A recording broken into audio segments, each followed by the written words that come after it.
कबीर का होना इस बात का प्रमाण है कि हिंदू मुस्लिम में तनाव था, वरना काहे कबीर कहते कि आपस में दो लड़त मरत है मरम ना काऊ जाना। कबीर ने अपने हम्बल ओरिजिन से उठ करके ऐसी उपलब्धि, ऐसी हस्ती हासिल की, स्वयं भगवान विष्णु उनका स्वागत करने के लिए बैकुंठ के दरवाजे पे खड़े। लेकिन ये ध्यान रखना चाहिए कि कबीर यूनिक हैं, अनोखे हैं, अकेले नहीं। अकबर कहते हैं भगवंत दास से, लगता है जैसे दादू हमारे समय के कबीर हैं। 40 दिन अकबर का दादू से संवाद चला। तो जब बादशाह किसी बात की व्याख्या चाहते हैं तो दादू कोट करते हैं कि जैसा कबीर ने कहा। दादू पहुंचे हुए सिद्ध हैं, फकीर हैं और अकबर विवेकी है। एक इतिहासकार वो होते हैं जिनकी तुलना वकील से की जा सकती है कि उन्हें अपना केस साबित करना है तो वो जिस एविडेंस से उनका केस स्ट्रांग होता है उसको हाईलाइट करेंगे, जिस एविडेंस से केस कमजोर होता है उसको उड़ा देंगे। अगर आप रैशनल हैं तो आपके जीवन में फेथ की कोई भूमिका हो ही नहीं सकती, और अगर आप फेथ या धर्म में दिलचस्पी रखते हैं तो आप रैशनल नहीं। ईसा मसीह के हम्बल ओरिजिन यानी बढ़ई, इसको अंडरलाइन करने में ईसाइयों को बहुत उलझन है। जो रोमन अदालत ने उनको दंड दिया तो उसमें एक टच ऑफ आयरनी था कि अपना क्रॉस खुद बनाओ। अवध में एक सूफी थे शाह अब्दुल रज्जाक, उनके मित्र थे चंपत राय जी से उनके किसी भक्त ने कहा कि मुझे कृष्ण भगवान के दर्शन करा दीजिए। बोले बेहतर ये होगा कि तुम शाह साहब से बात करो, कृष्ण जी उनकी ज्यादा सुनते। शाह अब्दुल रज्जाक दक्षिण गए, रास्ते में कहीं नमाज का वक्त हो गया तो एक पेड़ के नीचे नमाज पढ़ने लगे। तो एक घुड़सवार आया, कोई जानवर कोई चोर डकैत आएगा तो मैं हिफाजत करने के लिए मौजूद हूँ, आप चिंता मत कीजिए। जिस घुड़सवार ने शाह साहब की नमाज के दौरान उनकी हिफाजत की वो लक्ष्मण थे और उनके बड़े भाई राम। एल्डोस हक्सले ने वो उपन्यास 1932 में लिखा था, ब्रेव न्यू वर्ल्ड। उस उपन्यास में जो काल गणना है वो आफ्टर क्राइस्ट करके नहीं, वो आफ्टर फोर्ड करके होती है। आपको ट्रेनिंग दी जाती है कि आप अपनी अक्ल का इस्तेमाल बंद कर। कि जब मंदिर तोड़े जाते थे तो वो केवल जिहाद के लिए और केवल धर्म के नाम पर नहीं तोड़े जाते थे। इतिहास के बारे में कोई भी बात करें तो अतीत के अतीतपन का सम्मान करना चाहिए। कि आप आज अकबर को केवल खलनायक सिद्ध करने लगे या औरंगजेब को सेकुलरिज्म का सर्टिफिकेट इशू करने लगे, फालतू की बात है। इतिहास को उस डिस्टेंस के साथ पढ़ना चाहिए जो अनिवार्य रूप से हमारे और उस समय के बीच में है। आज तो ऐसा संभव नहीं है, लेकिन एक दौर था जब किसी पंथ में हिंदू और मुसलमान दोनों शामिल हो जाते थे। ये कैसे मुमकिन हुआ होगा और आज ये क्यों नहीं दिखता है इतना? उस समय कैसे मुमकिन हुआ इसका कुछ उत्तर तो मेरी किताबों से आपको मिल जाएगा, अन्य किताबों से। आज क्यों ऐसा मुमकिन नहीं है ये आप अपने आप से पूछिए।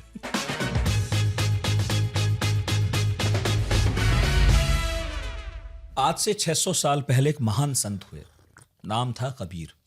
उन्हें आप और हम इसलिए जानते हैं क्योंकि उनका कहा हुआ हमने आपने पढ़ा है, पाठ्य पुस्तकों में भी पढ़ा है और इधर उधर आज भी खूब तैरता है, बहता है, हमारी नज़रों में कहीं ना कहीं आ जाता है। लेकिन उनकी विरासत उनके जाने के बाद ख़त्म नहीं हुई थी, बल्कि वो चलती रही। और इसी विरासत में एक और संत हुए दादू। उनकी ख्याति अपने ज़माने में इतनी थी कि कहा जाता है अकबर ने धर्म चर्चा के लिए उन्हें सीकरी बुलाया था, इनवाइट किया था। 40 दिनों तक दोनों के बीच खूब चर्चा हुई और इस चर्चा के बारे में हमें बताया उनके भक्त जनगोपाल ने। जनगोपाल या दादू को मैं कह सकता हूँ वैसी ख्याति तो नहीं मिली जैसी कबीर को मिली या रैदास को मिली, लेकिन अब उनका नाम लिया जाने लगा है क्योंकि एक किताब हमारे आपके बीच में है, एक शानदार किताब है। इस किताब का नाम है जनगोपाल संत दादू के जीवनीकार। पुरुषोत्तम अग्रवाल इसके लेखक हैं और एक और डेविड एन लॉरेंजन, दोनों ने मिलकर एक किताब लिखी है। इस किताब में दादू के विषय में तो है ही, जनगोपाल के विषय में भी काफ़ी विस्तार में बातें कही गई हैं। हमारे साथ पुरुषोत्तम अग्रवाल हैं आज। बहुत कोशिशें की मैंने कि किसी न किसी विषय पर सर को बुलाया जाए, क्योंकि किसी एक विषय के माहिर नहीं हैं, बल्कि कबीर पर तो दुनिया में अथॉरिटी है वो। इसके अलावा उनकी कई किताबें हैं, किस किस के नाम लूँ, कितनी सारी किताबें ऐसी हैं जो मेरे पास हैं, मेरे दोस्तों के पास भी हैं। जैसे कबीर पर अगत कहानी प्रेम की, ये तो यहीं रखी हुई है। नाकोहस एक उपन्यास है जो एक डिस्टोपियन उपन्यास है। कौन है भारत माता, ये एक ऐसी किताब है जो आइडिया ऑफ इंडिया के बारे में बताती है, उसे एक्सप्लोर करती है। पद्मावत जब विवाद हो रहा था तब एक और किताब आई थी, Padmavat an epic love story, और अब तो आप महाभारत पर भी काम कर रहे हैं सर। फिलहाल तो बात करेंगे जनगोपाल संत दादू के जीवनीकार की, क्योंकि बात करना इसलिए ज़रूरी है। कई बार अब क्योंकि 600-700 साल हो गए हैं कबीर और हमारे बीच में, इस बीच एक परंपरा चली है, परंपरा में बहुत सारे लोग आए और चले गए हैं। कई लोगों को वो ख्याति मिल गई, किसी ने उन पर काम कर लिया, और कई लोग समय के प्रभाव में इधर उधर हो गए, खो गए। पूरी तरह नहीं खोए तो थोड़े बहुत तो खो ही गए। एक तो आप जैसे इंटेलेक्चुअल्स का बहुत बहुत शुक्रिया अदा करना चाहूँगा सर, जो आज भी इतनी मेहनत कर रहे हैं और ये मोती ढूंढ ढूंढ कर निकाल रहे हैं, सरल भाषा में ला रहे हैं। मेरा ख्याल है किताब पहले अंग्रेज़ी में आई थी और अब ये हिंदी में है, तो पहले तो मेरा शुक्रिया स्वीकार करें। नितिन, आगे कुछ भी कहने के पहले एक तो इस बेहतरीन कार्यक्रम में मुझे बुलाने के लिए धन्यवाद, और दूसरा ये मुँह देखी बात नहीं है। मैं आपका और आप जैसे दूसरे जो पॉडकास्टर या जो भी इसको कहते हैं उनका सचमुच प्रशंसक हूँ, क्योंकि ठीक है हम लोग एकेडमिक लोग हैं, हम लोग अपना काम करते हैं, लेकिन जो महत्वपूर्ण और दिलचस्प काम है उसे बिना सनसनी फैलाने के इरादे के थोड़े गंभीर ढंग से, विचार के ढंग से ले पीपल तक पहुंचाना, जिनका एकेडमिक्स से है। मान लीजिए कि आपका पॉडकास्ट देखने वाले इस किताब का सीधा सीधा संबंध इतिहास से है या हिंदी साहित्य से है, तो जिनकी हिंदी साहित्य या इतिहास में उस तरह दिलचस्पी नहीं है वो भी इस पॉडकास्ट को देखेंगे। और इस तरह आपने बहुत सारे काम किए हैं, लगातार आप पता नहीं कितने सालों से काम कर रहे हैं, तो इसके लिए एक तो आपका साधुवाद सबसे पहले, आपका और आपकी पूरी टीम का। दूसरा, ये किताब डेविड लॉरेंजन की पहल पर तैयार की गई। डेविड लॉरेंजन जन गोपाल से पिछले कई सालों से प्रभावित हैं। उन्होंने, जन गोपाल ने असल में कई रचनाएं की हैं, जिनमें 2-3 उनके चरित जो भागवत में जो प्रसिद्ध भक्त हैं, प्रहलाद, ध्रुव और जड़ भरत, तो उनकी जीवनियों को जो भागवत में दी गई हैं जन गोपाल ने अपने ढंग से रिकंस्ट्रक्ट किया है। डेविड ने संभवतः 1996 या 97 में, कोई 30 बरस पहले, इन चरित्रों को, इनकी पांडुलिपियों को खोज के इनके आधार पे और फिर इनको प्रकाशित किया था एक अंग्रेजी अनुवाद के साथ। और तब से डेविड की दिलचस्पी जन गोपाल में बनी हुई है, और करीब 7-8 साल पहले उन्होंने मुझे इस काम में लगाया। मैं अपनी दूसरी व्यस्तताओं के चलते बहुत टाल रहा था, लेकिन अब डेविड उन दोस्तों में से हैं जिनको एक सीमा के बाद आप नहीं टाल सकते। तो फिर हम दोनों ने इस किताब पर काम शुरू किया, और ये किताब अंग्रेजी और हिंदी में साइमल्टेनियसली छपी है। हम इस किताब को अंग्रेजी में लिख रहे थे और इसका साथ साथ हिंदी अनुवाद एक तरह से चल रहा था। तो हिंदी में तो आपके सामने है ही राजकमल से, और अंग्रेजी में स्पीकिंग टाइगर से। ये किताब लगभग साइमल्टेनियसली छपी है, और उसका कारण भी जाहिर है कि हम चाहते थे कि ये किताब एक साथ जो दुनिया भर के और भारत में भी गैर हिंदी लोग हैं और जो हिंदी के जरिए नहीं काम करते उन तक पहुँचे, और हिंदी के अपने पाठकों तक अवश्य पहुँचे। अब जो आपने बात कही, दूसरी जो बात जिसकी मैं आपकी तारीफ जिसके लिए करना चाहता हूँ, आपने बहुत सही बात कही। कबीर निर्विवाद रूप से एक केंद्रीय महत्व के व्यक्ति हैं भक्ति संवेदना में, लेकिन ये ध्यान रखना चाहिए कि कबीर यूनिक हैं, अनोखे हैं, अकेले नहीं। ना तो कबीर आखिरी हैं और ना पहले, वो एक सिलसिले में है। कबीर से पहले नामदेव हो चुके, कबीर से पहले स्वयं कबीर जिन लोगों को बहुत सम्मान के साथ याद करते हैं उनमें एक नामदेव हैं, एक त्रिलोचन भी, ये कबीर के पहले हो चुके हैं। कबीर के बाद 18वीं 19वीं सदी तक ये निर्गुण संतों की परंपरा पलटू दास तक, उनके बाद तक चलती आई है। तो ये एक सिलसिला है, और ये सिलसिला तमाम सारे उतार चढ़ावों के साथ चलता रहा है। अब जाहिर है कि इनमें से सबको एक सी ख्याति नहीं मिलती, सबको एक सा महत्व नहीं मिलता, और सबकी कविता या प्रस्तुति में संभवतः उतना दम भी नहीं है कि कबीर जैसा महत्व मिले।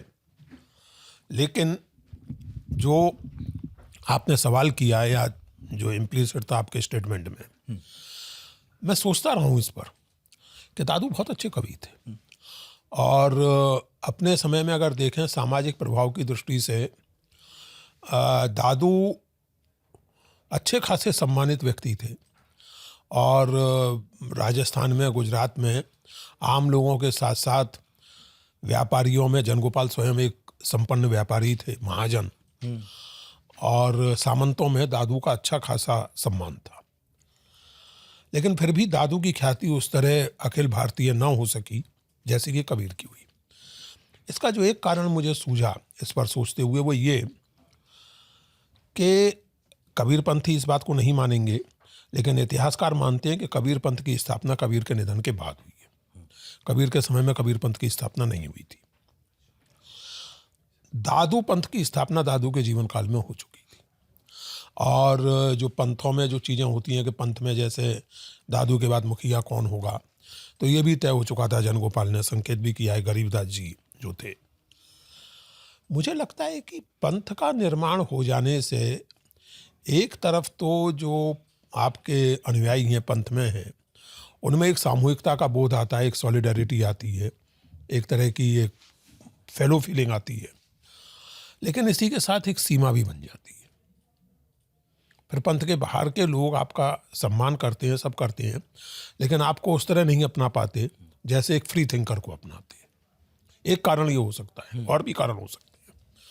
तो एक कारण तो मुझे ये लगता है कि दादू, अच्छा दूसरा इसका संबंध हमारे आधुनिक यूनिवर्सिटी सिस्टम से है। कबीर अनिवार्यतः यूनिवर्सिटी पाठ्यक्रमों में रहे हैं 1916-17 के बाद से। सिलेबस में, हमारे सिलेबस में वो रहे हैं, स्कूल के, हाँ, स्कूल से लेकर यूनिवर्सिटी तक, और अभी तो हैं ही, और अभी तो बहुत उन पर दुनिया भर में काम हो रहा है। अब बहुत सारे इसके लोकल फैक्टर्स हो सकते हैं जिनमें जाना अभी जरूरी नहीं है। दादू यूनिवर्सिटी और स्कूल के सिलेबस में उस तरह नहीं रहे हैं।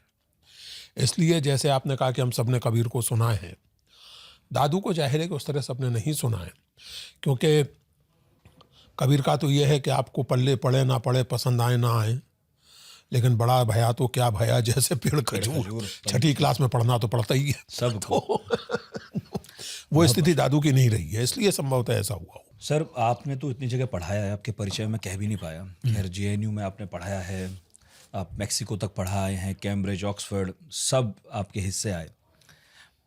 इतने विषय आपके इर्द गिर्द आए होंगे, आपने यह हमेशा लोभ भी रहा होगा, ये भी कर दूं, इस पर भी कर दूं, उस पर भी कर दूं, लोग भी आते होंगे। दादू जो हैं, उन पर काम करने की जो बड़ी प्रेरणा है, वो डेविड एंड लॉरेंजन ही थे आपके मित्र? देखिए, एक बात समझिए, काम दादू पर नहीं है, हाँ, काम है जनगोपाल जनगोपाल पर, हाँ। और जनगोपाल पर काम करने की प्रेरणा डेविड तो थे ही, हाँ।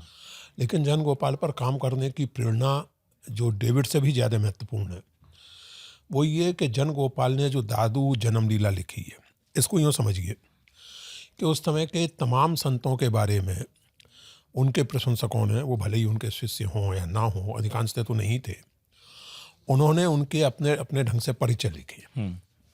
जैसे मिसाल के तौर पे जिनमें सर्वाधिक प्रसिद्ध है अनंत दास ने नामदेव की परचई लिखी है, कबीर, दादू के नहीं, पीपा, रैदास, तमाम लोगों की परचई लिखी है, और लोगों ने भी लिखी है। जनगोपाल ने अपने गुरु दादू की जन्म लीला लिखी है, दादू दयाल जी की। जब मैंने ये किताब पहली बार पढ़ी तो मुझे 2-3 चीज़ों ने बड़ा ज़बरदस्त रूप से स्ट्राइक किया, और तब से मेरी दिलचस्पी थी कि इसमें काम करना है। अगर केवल जन्म लीला पर लेख लिखना होता तो मैं कब का लिख चुका होता, और आप देखेंगे कि इसमें मेरा जो लेख है वो जन्म लीला पर ही है। इसमें 3 चैप्टर हैं, और उसमें से वो जन्म लीला वाला मेरा है। लेकिन डेविड ने आग्रह किया, और ठीक आग्रह किया, कि केवल जन्म लीला नहीं, बल्कि जनगोपाल के व्यक्तित्व को समग्रता में देखते हुए हम लोग एक किताब तैयार करें। अब जन्म लीला में इतनी दिलचस्पी और इतना उस तरफ ध्यान देने की वजह, मेरी जानकारी में नितिन, उस समय के संतों के जीवन चरित्रों में जन्म लीला अकेली है जिसमें घटनाक्रम का संवतवार वर्णन किया गया है। यानी इससे हमें मालूम पड़ता है, और मैं अब जो तारीखें बोल रहा हूँ वो विक्रमी संवत का प्रचलित कॉमन एरा में अनुवाद करके बोल रहा हूँ। दादू जी का निधन 1603 में हुआ, स्पेसिफिकली बताते हैं। जन्म तब हुआ, अकबर से उनकी मुलाकात 1585 में हुई, गरीबदास जी का जन्म फलाने सन में हुआ।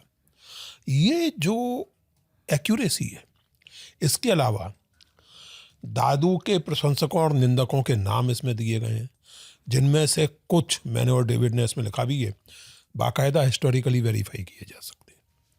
तो ये मैंने नोट किया, और आप जानते हैं कि मैं लगातार एक बात का आग्रह करता रहा हूँ। 2009 में मेरी किताब छपी थी कबीर, अकथ कहानी प्रेम की। मैंने उसमें एक पद का प्रयोग किया है, देशज आधुनिकता। असल में मुझे कहना चाहिए था देश भाषा में आधुनिकता, क्योंकि देशज का मतलब इंडिजिनस होता है, जिसमें संस्कृत और फारसी भी शामिल है। संस्कृत और फारसी के प्रति पूरे सम्मान के साथ मेरा निजी फोकस वर्नाकुलर पर है। इसलिए जब मैं अंग्रेजी में ये बात कहता हूँ तो मैं कहता हूँ वर्नाकुलर मॉडर्निटी। तो उस वर्नाकुलर मॉडर्निटी में ये मुझे बहुत रिमार्केबल लगा कि और जगह और चीज़ें तो हैं, व्यक्तित्व का बोध, एक जैसे कहिए कि एक ईश्वर के और मनुष्य के संबंध की एक नई परिकल्पना, लेकिन इतना एक्यूरेट सेंस ऑफ टाइम और history, Jangopal is unique that way. Anant Das की परचई से आपको कतई कुछ नहीं मालूम पड़ेगा कि कबीर का जन्म किस संवत में हुआ, सिकंदर से उनका कन्फ्रंटेशन कब हुआ, कुछ नहीं मालूम पड़ेगा। आप जनगोपाल की परचई में देखेंगे और इतने स्वाभाविक और ह्यूमन ढंग से लिखा गया है, जनगोपाल के आधार पे कह रहा हूँ, और वो दादू जन्मलीला में लोग देख सकते हैं कि अकबर कहते हैं भगवंत दास से, जिनके दत्तक पुत्र थे मान सिंह, कि भाई मैंने सुना है तुम्हारे राजपूताना में दादू दयाल नाम के सज्जन हैं, मानो लियो कबीर निवासु। ये अकबर के मुंह से कहलवा रहे हैं जनगोपाल। लगता है जैसे दादू हमारे समय के कबीर हैं, उनसे मिलना है। दादू के पास निमंत्रण जाता है, दादू इज इंडिफरेंट, मेरी कोई दिलचस्पी नहीं है। फिर बार बार जब आता है तो जनगोपाल लिखते हैं कि दादू को ये चिंता भी हुई कि बादशाह की बात को ना मानना, इसके नतीजे मैं तो अपनी परवाह चाहे ना करूं, मेरे अनुयायियों के लिए हो सकता है अच्छे ना हो। लेकिन खैर बादशाह बहुत विनम्रता से उनसे बार बार निमंत्रण देते हैं। फिर बादशाह के एक दूत आते हैं सुजा, और वो आके दादू के दरवाजे पे अनशन ठान के बैठ जाते हैं। इस वक्त दादू आमेर में है। हाँ, कि जब तक आप नहीं मानेंगे मैं अन्न जल ग्रहण नहीं करूँगा। तो फिर दादू को चलना पड़ता, मानना पड़ता है भैया। तो जाते हैं और जनगोपाल बताते हैं कि सीकरी के रास्ते में ही मुझे मिले गुरु, और मेरे ऊपर उन्होंने कृपा की और मुझे भी साथ ले गए सीकरी। और वहाँ जो आपने कहा 40 दिन अकबर का दादू से संवाद चला। और जनगोपाल अभी 11 साल के हैं, 12 साल के 12 साल के हैं, जब अपने गुरु के साथ सीकरी जा रहे हैं अकबर से मुलाकात करने। और दादू का निधन 1603 में होता है जी। जनगोपाल ये पुस्तक दादू जन्मलीला 1620 में लिखते हैं, निधन के उनके 17 साल बाद। यानी पर्याप्त परिपक्वता और एक तरह से कहिए कि एक टाइम डिस्टेंस हासिल कर लेने के बाद तुरंत नहीं लिख देते। हाँ, तकरीबन 60 साल उम्र है उस वक्त उनकी। हाँ। और मैंने ये भी देखा कि कबीर से दादू के बीच में फर्क है 60 साल का। कबीर वेल एस्टेब्लिश्ड है समाज में उस वक्त। और जब आप बात करते हैं कि दादू और अकबर की मुलाकात होती है, अकबर अपने दौर में बहुत सारे लोगों से मुलाकात करते हैं, और तारीख पर अगर मैं जाऊं तो ये 29 साल का अकबर है जो दादू से बातचीत कर रहा है। सर, लेकिन प्रमाण क्या है? क्योंकि आप ही बार बार सवाल भी उठाते अपनी किताब में कई बार कि अकबर के यहाँ दस्तावेज रखे जाते थे, उसमें नहीं मिलता है। लिखा है हमने, साफ साफ लिखा है। हाँ।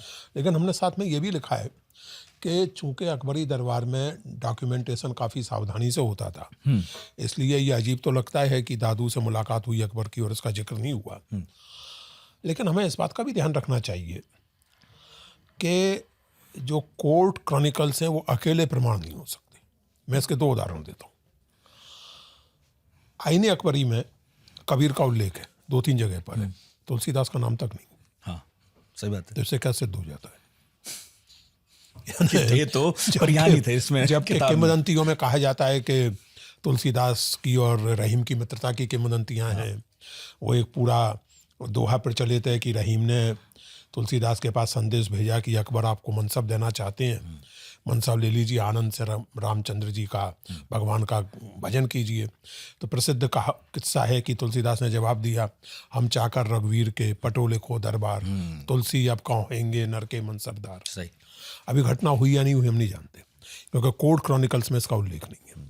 हम ये भी नहीं जानते, अगर केवल कोर्ट क्रॉनिकल्स पर भरोसा करें तो, कि रहीम और तुलसीदास एक दूसरे को जानते भी थे या नहीं। लेकिन ये लोक मान्यता बड़ी प्रबल है। मैं इस बात का आग्रह निरंतर करता रहा हूँ। 2009 बल्कि 1999 में जब मैंने पहला लेख कबीर से संबंधित किंवदंतियों पर लिखा था, इस बात को समझना चाहिए। नहीं, थोड़ा मुझे समय दीजिए। बिल्कुल। भारतीय या दुनिया की किसी भी परंपरा में प्रिंट कल्चर के आने के पहले किंवदंतियों को डिसमिस नहीं कर सकते आप। किंवदंतियों को लिटरली नहीं पढ़ना चाहिए, उनका अर्थ समझने की कोशिश करनी चाहिए। अब जैसे किंवदंती है, बहुत प्रसिद्ध किंवदंती है कि ईसा मसीह ने माउंट कार्मेल पर वो 5 मछलियों और 2 रोटी के टुकड़ों से, या 2 मछलियों और 5 रोटी के टुकड़ों से 5000 लोगों का पेट भर दिया। अब आप ये कहें कि तो असंभव है, कोई भी ईसाई जानता है कि यह असंभव है। यहाँ किंवदंती लिटरली नहीं मायने रखती है। किंवदंती ये कह रही है कि ईसा मसीह को अगर आप मानेंगे, उनकी बात सुनेंगे, तो केवल परलोक में नहीं बल्कि इस लोक में भी सुखी रहेंगे, पेट भरा रहेगा। किंवदंती ये कह रही है। तो किंवदंतियों के इस तरह अर्थ समझने चाहिए, एक बात। अच्छा, अकबर और तुलसीदास का मैंने जिक्र किया।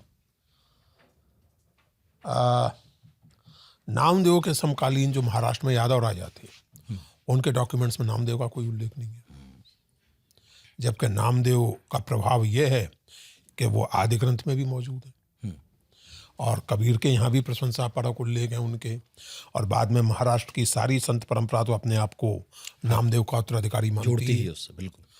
तो इसलिए chronicles are important, but they are not the only evidence, ये ध्यान रखना चाहिए। दूसरा, जब हम लोग अपना रिसर्च इतिहास में, हम जैसे जो देखिए, इतिहासकार भी 2 तरह के होते हैं। एक इतिहासकार वो होते हैं जिनकी तुलना वकील से की जा सकती है कि उन्हें अपना केस साबित करना है, तो वो जिस एविडेंस से उनका केस स्ट्रांग होता है उसको हाईलाइट करेंगे, जिस एविडेंस से केस कमजोर होता है उसको उड़ा देंगे, इग्नोर। सौभाग्य से मैं और डेविड वैसे इतिहासकार नहीं है। हम सारी एविडेंसेस को, इसलिए हमने साफ साफ लिखा है कि क्रॉनिकल्स में नहीं है। हम ना भी लिखते तो क्या था, हाँ, किसे बताता?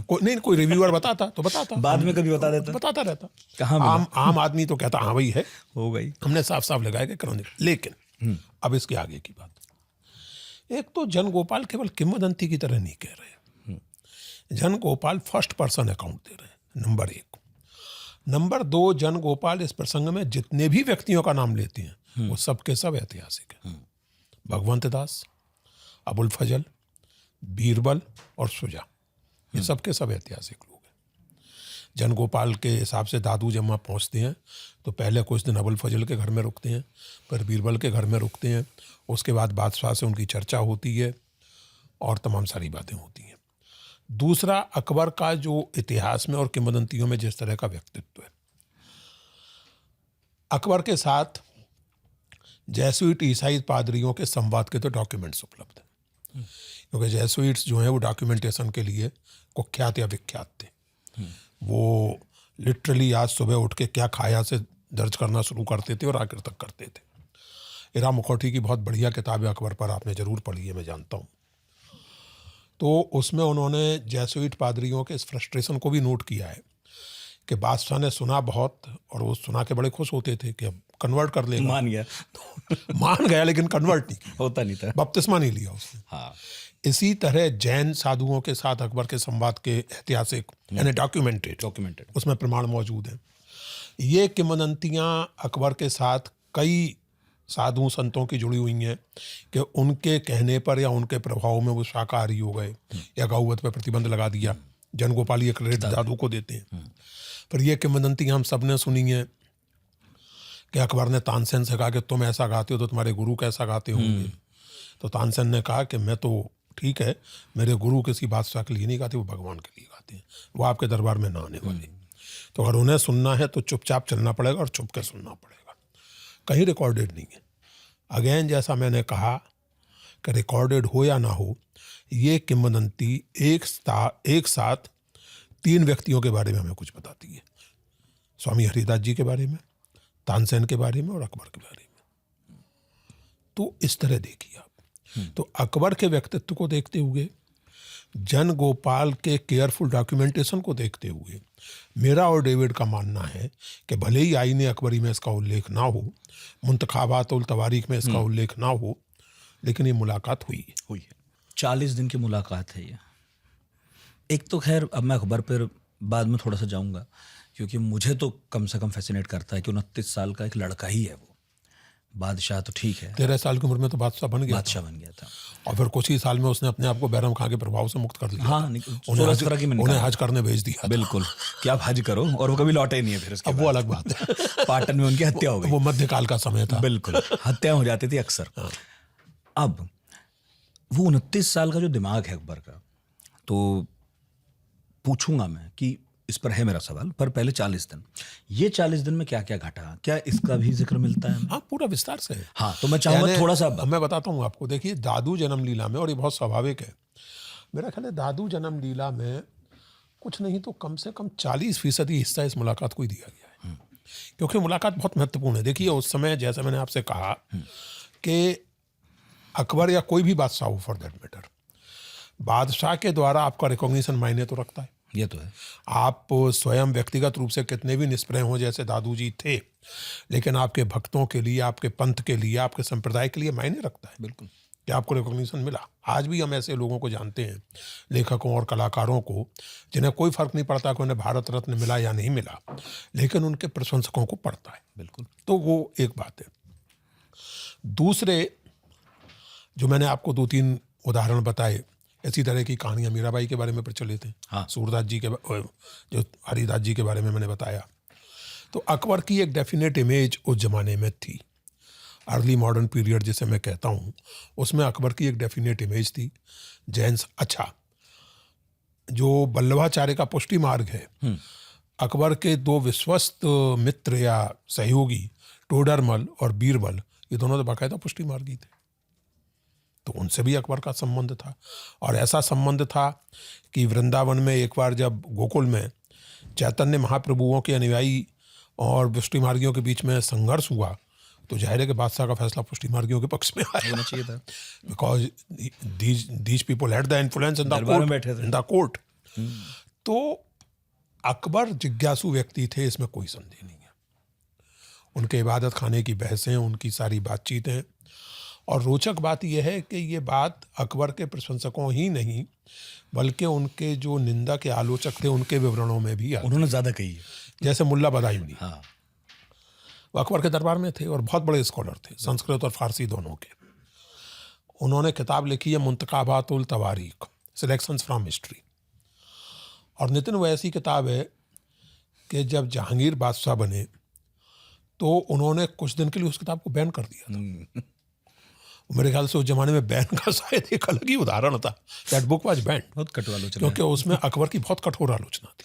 हाँ। और कठोर आलोचना किस बात के लिए थी? जाहिर है कि वो इस जिज्ञासा, इस तरह एक इस्लाम का जो सीधा साधा सिंपल रास्ता है उसकी बजाय इधर उधर भटकना, पथभ्रष्ट हो रहा है बादशाह, पथभ्रष्ट होना।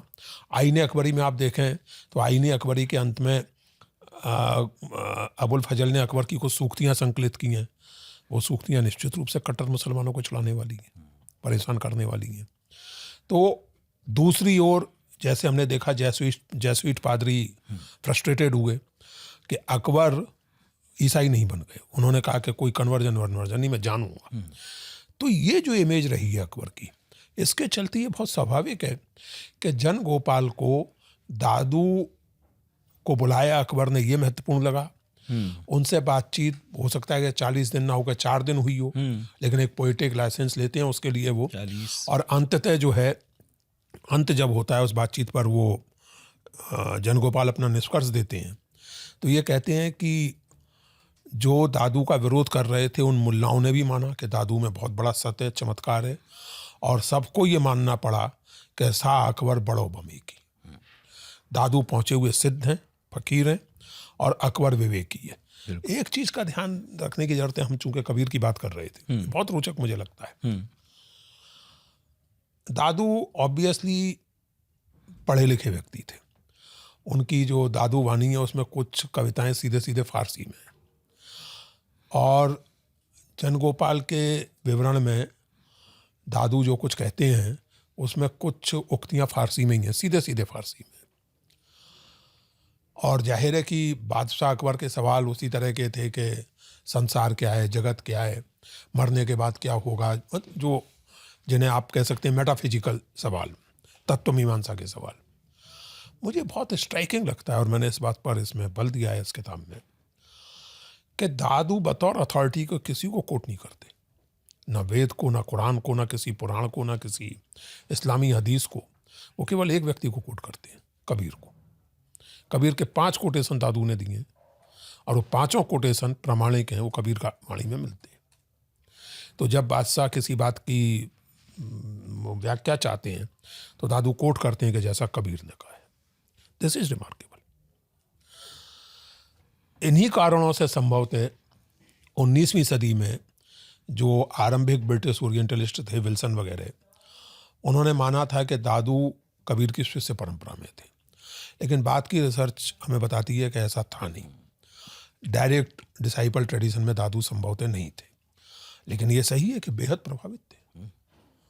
और दादू पंथी, आज जो आप बात कर रहे थे कबीर इसकी, आज कबीर की रचना हमें सुलभ है, उसका क्रेडिट दादू पंथी साधुओं को ही जाता है।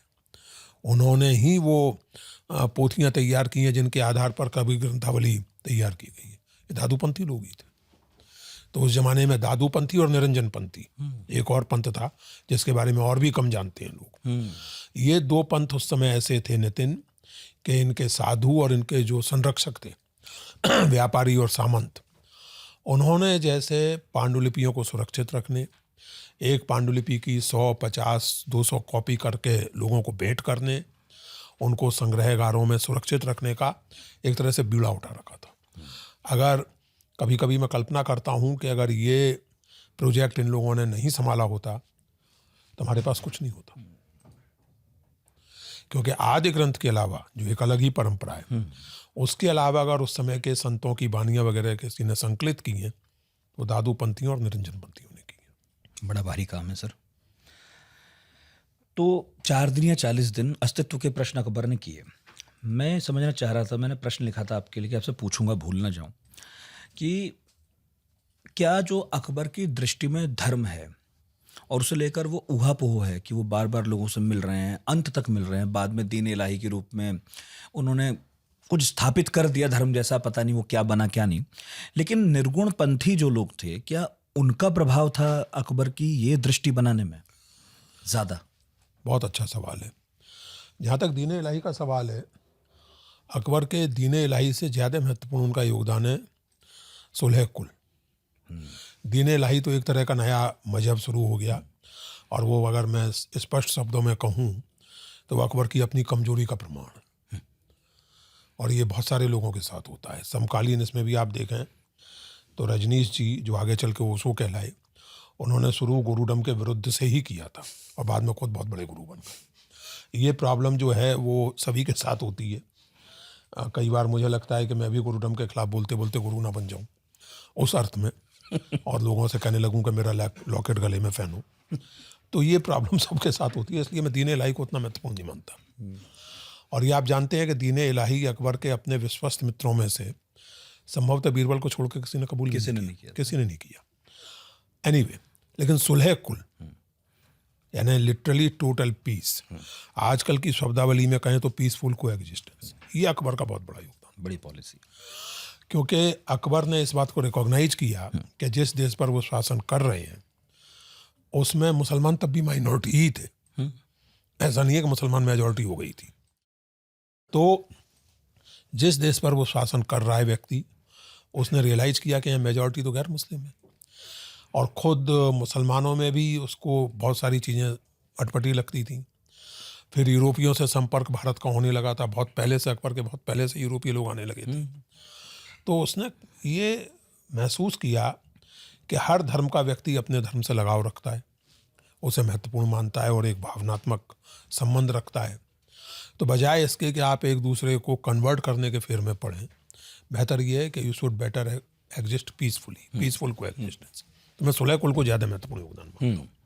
अब आपने जो निर्गुणपंथी प्रभाव की बात कही, मैं आपसे और आपके श्रोताओं से ये अनुरोध करूँगा, प्रोफेसर हरवंश मुखिया ने इस किताब में जिक्र है उसका, मेरा ख्याल है 7-8 साल पहले एक बहुत महत्वपूर्ण पेपर लिखा है अबुल फजल की रैशनैलिटी के बारे में। अबुल फजल किस तरह की रैशनैलिटी की कल्पना कर रहे हैं। प्रोफेसर मुखिया का तर्क यह है कि यूरोप में एक विशेष स्थिति में रैशनैलिटी को अनिवार्य रूप से रिलीजन और फेथ के विरुद्ध एक डायकोटोमी में देखा गया। अगर आप रैशनल हैं तो आपके जीवन में फेथ की कोई भूमिका हो ही नहीं सकती, और अगर आप फेथ या धर्म में दिलचस्पी रखते हैं तो आप रैशनल नहीं हो सकते, जो आप कोई नहीं मानता। लेकिन एक दौर था जब कुछ ऐसी चीज़ बन गई थी। हालांकि मैं इस पर्टिकुलर मुद्दे पर प्रोफेसर मुखिया से बहुत सहमत नहीं हूँ, ये मुझे एक थोड़ा सरली, एनीवे उसको छोड़ दें, वो अलग बहस है। लेकिन बहरहाल उन्होंने बहुत महत्वपूर्ण बात की और संकेत किया है कि अबुल फजल जो इस रैशनैलिटी की खोज कर रहे हैं वो फेथ की उपेक्षा नहीं करती, नंबर एक। दूसरे, उन्होंने कहा कि अबुल फजल एक यूनिवर्सल रिलीजियसिटी, डिनोमिनेशनल, विभिन्न नामों के साथ जो धार्मिकता आती है, हिंदू, इस्लाम, ईसाईयत, बौद्ध, इनके परे एक यूनिवर्सल रिलीजियसिटी की खोज अबुल फजल कर रहे हैं। नितिन, मैं इसी बात को और थोड़े ज़्यादा प्रोवोकेटिव ढंग से, ज़्यादा फोर्सफुल ढंग से, मैंने 2003-4 में कुछ निबंध लिखे थे जो बाद में निज ब्रह्म विचार नाम से छपे। मैंने उसमें शब्द इस्तेमाल किया था धर्मेतर अध्यात्म, स्पिरिचुअलिटी बियॉन्ड रिलीजन। मुखिया साहब उसी बात को कह रहे हैं लेकिन थोड़े अधिक कंट्रोल्ड, संतुलित ढंग से। मुखिया साहब ने उस पेपर में दिखाया है सब प्रमाण कि अबुल फजल के इस चिंतन की दिशा पर कबीर का गहरा प्रभाव है। तो आपके सवाल का इतने विस्तार से उत्तर देने के बाद संक्षेप में ये कि निश्चित रूप से अकबर की सोच पर निर्गुणपंथी परंपरा के साथ उनके संवाद का गहरा असर है। कबीर से अप्रत्यक्ष और दादू जैसे लोगों से प्रत्यक्ष। अच्छा, कबीर के धर्म को लेकर बहुत विवाद था, क्या दादू के लेकर भी ऐसे कोई विवाद रहा है? धर्म से मतलब उनका जब वो पैदा हुए तो किस धर्म में हुए? देखिए, कबीर को लेकर के जहाँ तक विवाद की बात है तो एक बात मैं आपको बताऊं कि कबीर विधवा ब्राह्मणी के पुत्र थे। ये बात 18वीं सदी के पहले कोई नहीं कहता। कबीर का निधन 1518 में अधिकतम हो गया था, कुछ लोगों के अनुसार तो उसके भी पहले। हाँ। तब से लेकर 1776 तक कबीर पंथ में और कबीर पंथ के बाहर दो बातों पर कंसेंसस है। आप कबीर के प्रशंसक हों, आलोचक हों, आप कबीर पंथी हों, कबीर पंथ के बाहर हों, कुछ भी हों, लेकिन दो बातों पर कंसेंसस है, एब्सोल्यूट कंसेंसस है। एक, कबीर जुलाहा कुल में जन्मे थे। दो, कबीर रामानंद के शिष्य थे। इनमें से पहली बात विवादग्रस्त होती है 1776 में। नाभा दास की भक्तमाल पर राजस्थान के एक सज्जन, शायद बालक दास या बालक राम, उन्होंने एक टीका लिखी थी, भक्ति गुण दाम चित्रणी टीका। तो विधवा ब्राह्मणी की कथा पहली बार वहां प्रकट होती है 1776। अच्छा। कबीर रामानंद के शिष्य नहीं थे, ये बात पहली बार 1911 में प्रोफेसर भंडारकर कहते हैं, और जिस आधार पर कहते हैं वो आधार निराधार था। ये मैं विस्तार से अपनी किताब में दिखा चुका हूँ। पुणे इस वाले किताब में भंडारकर साहब, अच्छा, जी ठीक। बहुत बड़े विद्वान थे, हाँ, उनका मतलब बेहद सम्मानित, लेकिन इस मामले में उनसे चूक हुई थी। और बड़ी ह्यूमन चूक हुई थी। वो एक अगस्त्य संहिता नाम की पुस्तक को उन्होंने प्रमाण मान लिया था, लेकिन जिस अगस्त्य संहिता को वो अगस्त्य संहिता मान रहे थे वो अगस्त्य संहिता थी ही नहीं। वास्तविक अगस्त्य संहिता की रचना कबीर और रामानंद दोनों के होने के पहले हो चुकी थी, तो उसमें कबीर रामानंद का उल्लेख ही नहीं। मैं किंचित गर्व के साथ ये कह सकता हूँ कि वास्तविक अगस्त्य संहिता देखने और उस पर काम करने वाले 3-4 लोगों में से एक में हूँ, कुल 3-4 लोगों में। हंस बाकर, पिनुकिया कराकी एंड योश ट्रूली। बाकी किसी ने, अगर मैंने अपनी किताब में लिखा भी है कि कबीर पर काम करने वाले विद्वानों के बीच में अगस्त्य संहिता की स्थिति भगवान जैसी है। कसम सब खाते हैं, देखा किसी ने नहीं उसे। अच्छा, और दादू को लेकर? दादू को लेकर ये उलझन खुद जनगोपाल में दिखने लगती है। ओहो। जनगोपाल दोनों तरह से बात करते हैं, और इसका कारण हमें ये लगा, मुझे और डेविड को, कि एक तरफ तो जनगोपाल अपने सेंस ऑफ हिस्ट्री के साथ ठीक ठीक लिखना चाह रहे हैं, लेकिन दूसरी ओर पंथ की भावनाओं का भी सवाल है। और एक विडंबना होती है नितिन, दुखद है लेकिन ये सच है, कि अगर आपका पंथ प्रवर्तक हम्बल ओरिजिन से आया हो तो फिर उसके प्रशंसकों और अनुयायियों को इसको लेकर उलझन होने लगती है। और ये दुनिया भर में है। ईसा मसीह के हम्बल ओरिजिन यानी बढ़ई, इसको अंडरलाइन करने में ईसाइयों को बहुत उलझन होती है। चरवाहे थे, बढ़ई थे। अच्छा, पुश्तैनी तौर से ईसा मसीह बढ़ई थे। अच्छा, पुश्तैनी तौर से बढ़ई थे, ठीक। बढ़ई के घर में जन्मे थे और बढ़ई का काम भी करते थे। अच्छा, मतलब जो उनकी प्रसिद्ध घटनाएं कि वो नदी में गए और वहाँ उनको परमात्मा से साक्षात्कार हुआ या जो भी है, उसके बाद बढ़ई का ही काम करते थे। और इसीलिए जो रोमन अदालत ने उनको दंड दिया तो उसमें एक टच ऑफ आयरनी था कि अपना क्रॉस खुद बनाओ। उनको बनाने के लिए भी बस किया गया हाँ, हाँ। एनीवे तो दादू के साथ भी ऐसा ही कुछ हुआ लगता है। दादू, और ये मान्यता मध्यकाल में सभी के यहाँ है, तुकाराम इसी रूप में जिक्र करते हैं, दबिस्तानी मजाहिब का जो लेखक हैं वो इसी रूप में जिक्र करते हैं। दादू धुनिया थे, लेकिन जन गोपाल के यहीं एक तरफ उनको धुनिया, दूसरी तरफ महाजन के यहाँ उत्पन्न, एक तरफ बिल्कुल वो कबीर वाली किंवदंती से प्रेरित नदी में प्राप्त हो जाना। अच्छा। वो सब है।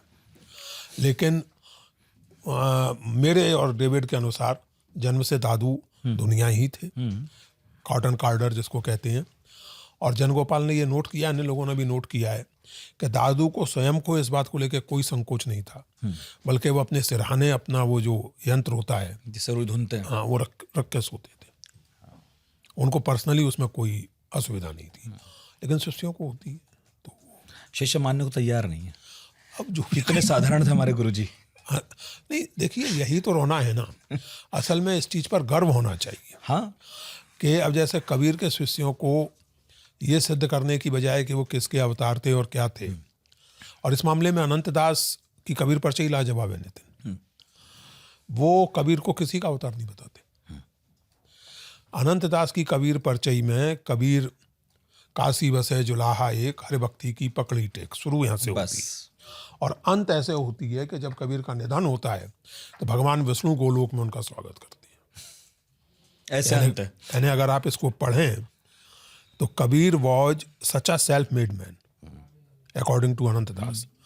कबीर ने अपने हम्बल ओरिजिन से उठ करके ऐसी उपलब्धि, ऐसी हस्ती हासिल की कि अनंतदास की कवि कल्पना में स्वयं भगवान विष्णु उनका स्वागत करने के लिए बैकुंठ के दरवाजे पे खड़े हुए हैं। लेकिन वो उपलब्धि एक साधारण मनुष्य की है, किसी अवतार की नहीं। अवतार की नहीं। अनंतदास किसी का अवतार नहीं बताते कबीर को। बाद में वो सुखदेव के अवतार बताए गए हैं और तमाम सारी चीज़ें हैं, लेकिन वो अपनी जगह। सर, अभी ना आपने ईसा की बात की, तो मैं देख रहा हूँ कि जब हम उनके बारे में पढ़ते, जानते, समझते हैं तो उन पर लॉ एंड ऑर्डर जो है बिगाड़ने के आरोप भी हैं, क्योंकि उनसे हर तरह के लोग नाराज़ चल रहे थे।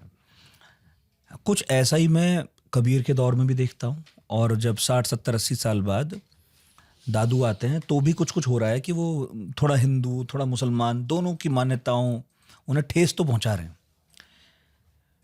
पर ये वो दौर है दादू वाला जिसमें अकबर जैसा प्रशासक बैठा है, तो कभी कोई ऐसी स्थिति नहीं उत्पन्न हुई कि दादू को विरोध का सामना भी करना पड़ा हो, या बस स्वीकार रहे? देखिए, बिल्कुल निश्चित रूप से हुई। अकबर दादू के प्रशंसक हो गई, ये एक बात है, लेकिन उससे समाज के निचले स्तरों तक या प्रशासन के भी निचले स्तरों तक एक सी चीज़ें थोड़ी हो जाती हैं। इस पुस्तक में ही हमने वो उदाहरण दिया है कि जब मान सिंह वहाँ पहुँचे आमेर, और दादू की शिकायत की गई उनसे मिलने और मिलने नहीं आए। एक तो ये पर्सनल मान सिंह के ईगो को हर्ट किया गया।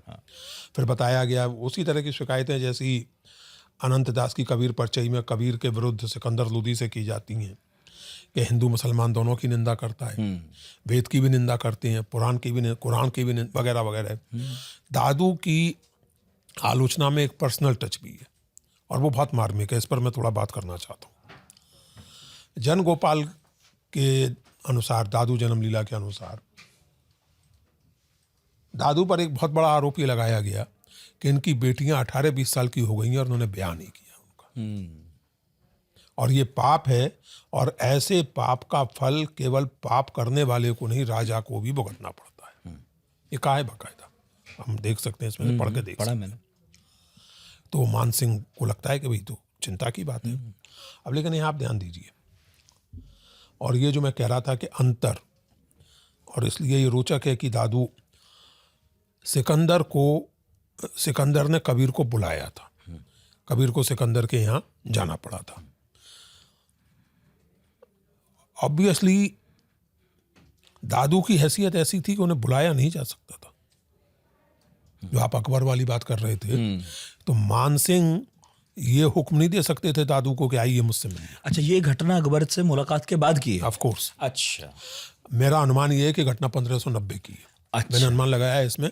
ये घटना है जिसका संकेत नहीं किया है वर्ष का जन गोपाल ने, लेकिन अनुमान है मेरा कि 1590 की है। वो कारण मैंने बताया है उसमें अनुमान का। मानसिंह खुद जाते हैं 5-6 साल बाद की। दादू से मिलने के लिए, और दादू से बहुत पोलाइटली कहते हैं कि आपने कुछ कृपा नहीं की, आप कभी मिलने जुलने नहीं आए। तो दादू कहते हैं कि जो जानकारी हासिल करनी थी आपके बारे में मैंने कर ली थी क्या मिलने जुलने आना था। तो फिर वो घुमा फिरा के बात करते हैं, तो दादू सीधे मुद्दे पे आ जाते हैं। वो कहते हैं कि देखिए घुमा फिरा के बात मत कीजिए, सीधे बात करते हैं। और सीधे, अब यहाँ महत्वपूर्ण है, बाल विवाह का जिस तरह का विरोध दादू के मुंह से जनगोपाल ने करवाया है, और जितने कड़े शब्दों में करवाया है, वो कड़े शब्द दादू की अपनी रचना में जिस तरह की नरमी मिलती है उसके अनुकूल नहीं। दादू कबीर की तरह अक्खड़ अभिव्यक्ति के व्यक्ति नहीं थे। He was very polite in his expressions. मेरा अपना अनुमान यह है कि वहां दादू के मुंह से जनगोपाल बोल रहे हैं। यानी बात दादू नहीं कही होगी, लेकिन उस लहजे का जो तीखापन है वो जनगोपाल ने इंट्रोड्यूस किया। और उसमें दादू, जनगोपाल के दादू कहते हैं कि आप ये सब मुझसे कह रहे हैं, जब 7-7 साल की, 8-8 साल की बच्चियों का विवाह कर दिया जाता है और वो बाल विधवा हो जाती है, उसके बाद वो बेराह होती हैं और गर्भ गिराती हैं और उनकी हत्याएं कर दी जाती हैं, तब किसको पाप लगता है? तो जाहिर है कि मानसिंह के पास इसका कोई जवाब नहीं है। ये महत्वपूर्ण इसलिए है अगेन नितिन, कि ये सब कहते हुए अगेन दादू कोई पुराण, कोई स्मृति, कोई हदीस कोट नहीं करते, वो कॉमन सेंस को अपील करते हैं। और ये मैंने अपनी किताब में लगातार आर्ग्यू किया है कि कबीर और उनके जैसे निर्गुणपंथी संतों का सबसे बड़ा योगदान हिंदू मुस्लिम एकता नहीं है। अव्वल तो वो उस तरह की हिंदू मुस्लिम एकता के समर्थक थे ही नहीं जैसी आजकल चलती है। आजकल की हिंदू मुस्लिम एकता का सार क्या है? तू भी सही।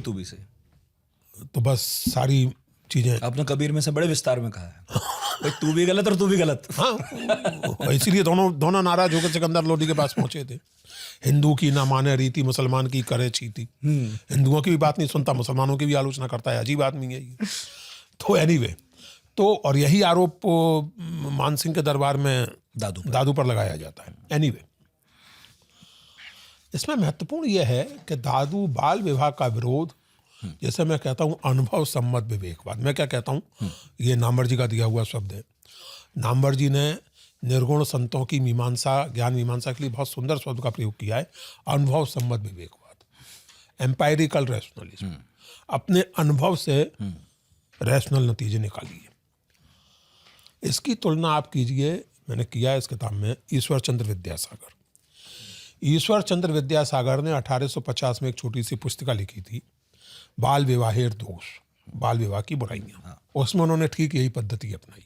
कोई पुराण, कोई शास्त्र, कोई ग्रंथ नहीं उद्धृत किया, लॉजिकल बात की कि भाई जिन बच्चों की उम्र गुड़िया खेलने की है, गुड्डे गुड़िया का खेल खेलने की है, उनका विवाह कर देते हैं, क्या है, कैसे चलेगा?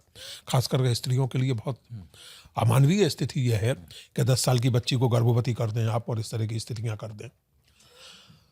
कोई कहीं से कोई स्रोत वो नहीं है, सीधे कॉमन सेंस, एक्सपीरियंशियल रैशनलिज्म। लेकिन जब वो विधवा विवाह के लिए आंदोलन चलाते हैं तो स्मृतियों का सहारा लेते हैं। और इस पर उनकी जो बहुत ही बढ़िया जीवनी लिखी है अवीक सेन ने, Vidyasagar and his elusive milestones, कमाल की पुस्तक है, पढ़नी चाहिए। वो बीच में अनुपलब्ध थी, अच्छा, लेकिन अब सौभाग्य से परमानेंट ब्लैक ने छाप दी है दोबारा। उसमें उनका कहना यह है कि असल में विद्यासागर का लक्ष्य किसी धार्मिक बहस में उलझना नहीं था, बल्कि सामाजिक बुराइयों के विरुद्ध एक कंसेंसस का निर्माण करना था।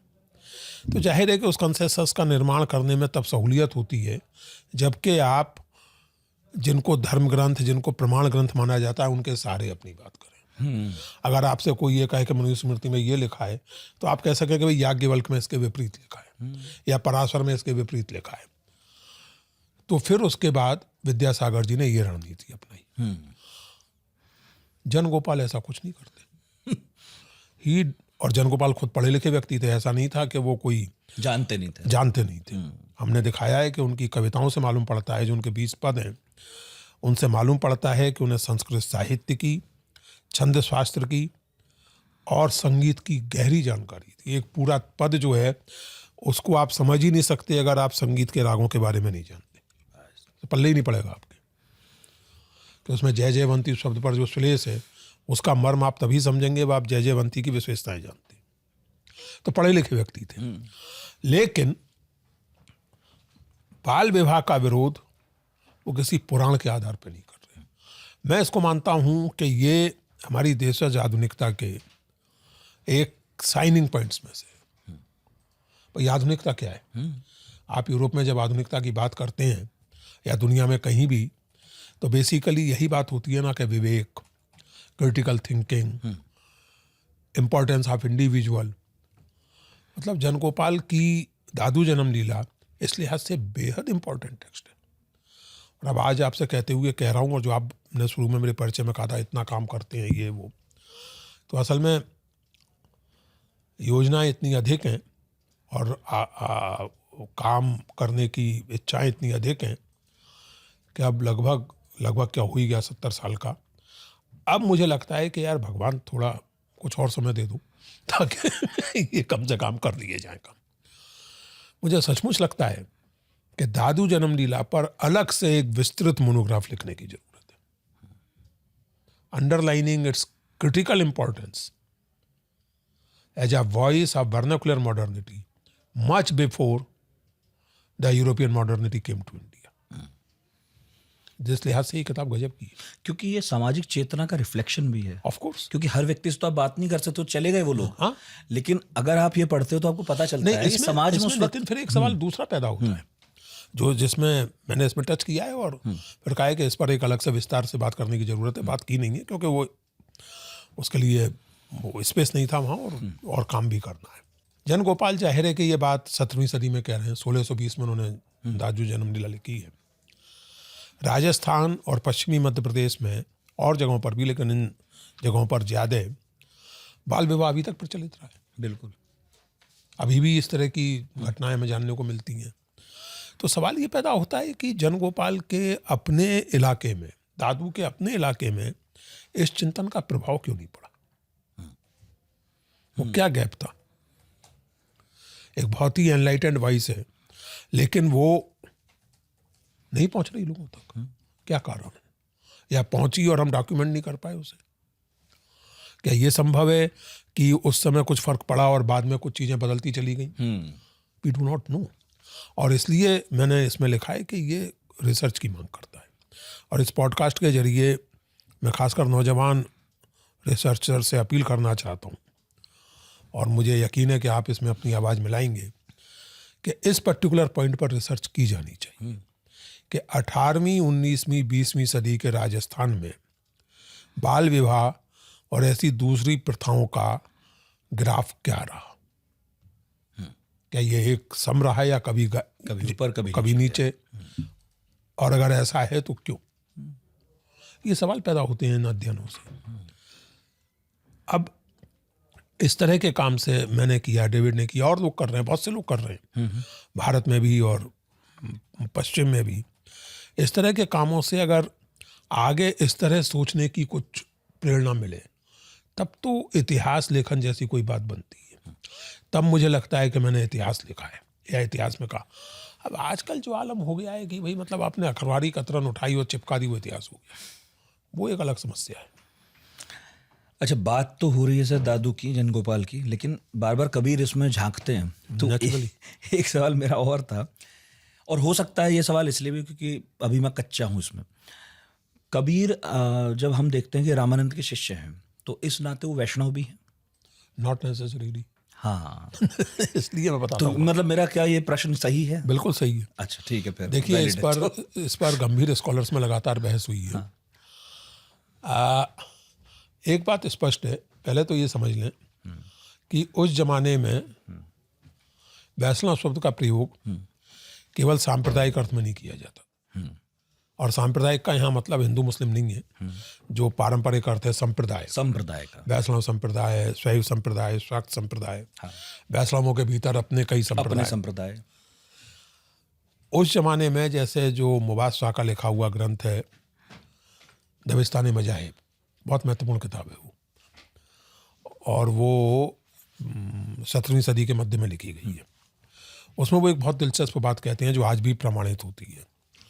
उन्होंने लिखा है कि हिंदुस्तान में हर उस व्यक्ति को वैष्णव कहते हैं जो जीव हिंसा ना करता हो और मांसाहार ना करता हो। आगे वो लिखते हैं भले ही उसका अकीदा कुछ भी हो, अंग्रेजी अनुवाद में इररिस्पेक्टिव हाउ इज फेथ। अब आप याद कीजिए और हमारे दर्शक और श्रोता याद करें, कहीं भी आप उत्तर भारत में यात्रा कीजिए सड़क से, आपको कम से कम एक या दो वैष्णव ढाबा नजर आए। बिल्कुल, वैष्णव भोजनालय सब। वैष्णव भोजनालय। अब हम वो निम्बार्काचार्य के बारे में थोड़ी बता रहे हैं आपको, हाँ नहीं या वल्लभ संप्रदाय की दीक्षा थोड़ी दे रहे हैं। कुछ नहीं, the dhaba is simply informing you कि यहाँ वेजिटेरियन खाना। वेज जी, वैष्णव वहाँ से है। ये परिपाटी मुबाद शाह नोट कर रहे हैं कि हर वो व्यक्ति जो जीव हिंसा और मांसाहार से परहेज करता है वैष्णव कहा जा सकता है, और वो आप आज भी देख रहे हैं वैष्णव भोजनालय में। नंबर 1। नंबर 2, कबीर के जीवन को अगर आप उनकी अपनी रचना और अनंत दास की परचई और दूसरे स्रोतों के आधार पर रिकंस्ट्रक्ट करें तो एक बात मैंने पॉइंट आउट की है, और जो मैं कह सकता हूँ कि मुझसे पहले किसी रिसर्चर ने पॉइंट आउट नहीं की थी। मेरा अनुमान, बल्कि मेरा मानना है अनंत दास के आधार पर, कि कबीर सबसे पहले शाक्त थे। बहुत बरस साकत में गैया, वाह, अब हरि का गुण ले निर्भैया। ये अनंत दास की पंक्ति है। मैंने कबीर का लंबा पद उद्धृत किया है आदि ग्रंथ से, जो प्रिसाइसली इसको इको करता है। शाक्त से वो अब वो अब हुए नहीं, पता नहीं। नाथपंथी। हाँ, देखिए एक चीज और, जो असली चीज जो है, जो यहाँ समझने की जरूरत है। अनफॉर्चुनेटली ये मान लिया गया है कि कबीर जो कुछ थे वो जन्म संयोग के कारण थे। जैसे पीताम्बर दत्त वड़थवाल और उनके बाद डॉक्टर हजारी प्रसाद द्विवेदी, आचार्य हजारी प्रसाद द्विवेदी ने कबीर में चूंकि नाथपंथी शब्दावली बहुत है तो घोषणा कर दी कि उनके पुरखे नाथपंथी थे। सरदार जाफरी ने कह दिया कि वो असल में एक मुसलमान सूफी थे जो हिंदू भक्ति की भाषा में बात कर रहे थे, क्योंकि उनके यहाँ सूफी प्रभाव भी बहुत। बिल्कुल। इसी तरह कुछ लोगों ने सीधे सीधे वैष्णव कह देते हैं, क्योंकि उनके यहाँ वैष्णव प्रभाव और वैष्णव नामावली बहुत है। अब मेरा सवाल ये है कि ऐसा लगता है कि कबीर जो कुछ थे जन्म संयोग के कारण थे। There was no question of personal choice. और ये वही समस्या है कि आप उस काल में ये मानने को तैयार ही नहीं है कि कोई व्यक्ति इंडिविजुअल चॉइस भी कर सकता है। यानी आप ये मानने को तैयार नहीं है। मैं अगर इसी बात को फिर आगे आज की तारीख में बढ़ाऊं तो मुझे नहीं पता कि आपके पिताजी क्या करते हैं या करते थे, लेकिन मेरे पिताजी तो व्यापारी थे। तो भाई दैट लॉजिक में स्कॉलर कैसे हो गया? अब आप कहें कि ये तो स्कॉलर इसलिए हो गए कि साहब इनके पिताजी जरूर बीच में व्यापार करने लगे होंगे, लेकिन इनके पुरखे तो स्कॉलर थे। हमारी तो 70 पुरखे व्यापार करती रही। तो हम चॉइस कर सकते हैं क्योंकि हम मॉडर्न हैं। हाँ, कबीर चॉइस नहीं कर सकते क्योंकि वो मीडिएबल। हमने मान लिया। ये बेसिक फिलोसफिकल सवाल है, और इसीलिए मेरी रिसर्च में एक केंद्रीय सवाल है। और जिन लोगों ने अकथ कहानी प्रेम की पर गंभीरता से विचार किया है, जैसे फ्रांचेस्का ओर्सिनी, उन्होंने अपने मॉडर्न एशियन स्टडीज़ में लिखे रिव्यू में इसी बात पर सर्वाधिक बल दिया था कि बहुत रिमार्केबल बात पुरुषोत्तम अग्रवाल ने नोट की है कि कबीर जो कुछ थे वो केवल जन्म संयोग के कारण नहीं थे, चॉइस थी। अच्छा, अब आइए वैष्णव पर। जैसा मैंने आपसे कहा कि कबीर वैष्णव के बहुत निकट अपने आप को महसूस करते हैं। अगर आप कबीर की रचना के आधार पर एक टेबल बनाएं कि कबीर सबसे ज़्यादा चिढ़ते किससे हैं और सबसे कम किससे चिढ़ते हैं, सबसे ज़्यादा थोड़ा बहुत स्पेस किसको देते हैं, तो उसमें सबसे ऊपर वैष्णव होगा, जहाँ कबीर यहाँ तक कहते हैं कि मेरे साथी 2 जना, वो मुझे ध्यान नहीं आ रहा, लेकिन उसमें पंक्ति है कि एक राम है और एक राम का स्मरण कराने वाला वैष्णव। कबीर वैष्णव को ये क्रेडिट देते हैं। अपने आप को वैष्णव नहीं कहते भाई दावे, अपने आप को नाथ भी नहीं कहते, लेकिन नाथपंथी शब्दावली का जम के प्रयोग करते हैं। वैष्णव नामों का, वैष्णव कथाओं का जम के प्रयोग करते हैं, केवल राम का ही नहीं बल्कि कृष्ण कथा से आने वाले नामों का भी। गोविंद, हरि, मुकुंद, केशव, ये सब कबीर के यहाँ आता है। ठीक है। इसी तरह सूफी प्रभाव है, इस्लामी प्रभाव है। सबसे ज्यादा चिढ़ते हैं तो स्वागतों से चिढ़ते हैं, इस हद तक कि उनकी एक पंक्ति है कि वैष्णव की कुतिया भली स्वागत की न माई। अरे बाप रे। ये कबीर कह रहे हैं, भाई मैं नहीं कह रहा हूँ। तो अगर किसी की भावनाएं आहत हो तो आप जानो, कबीर जानो, मेरे पीछे मत पड़ना। मैं कबीर को कोट कर रहा हूँ, साकत की वैष्णव की कुतिया भली, साकत की न माई।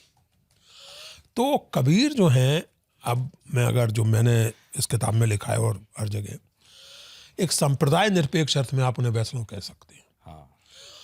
एक इस अर्थ में कि वो वैष्णव संवेदना के काफ़ी निकट पड़ते हैं, अपने आप को वैष्णवों से आइडेंटिफाई करते हैं, गुरु वैष्णव है।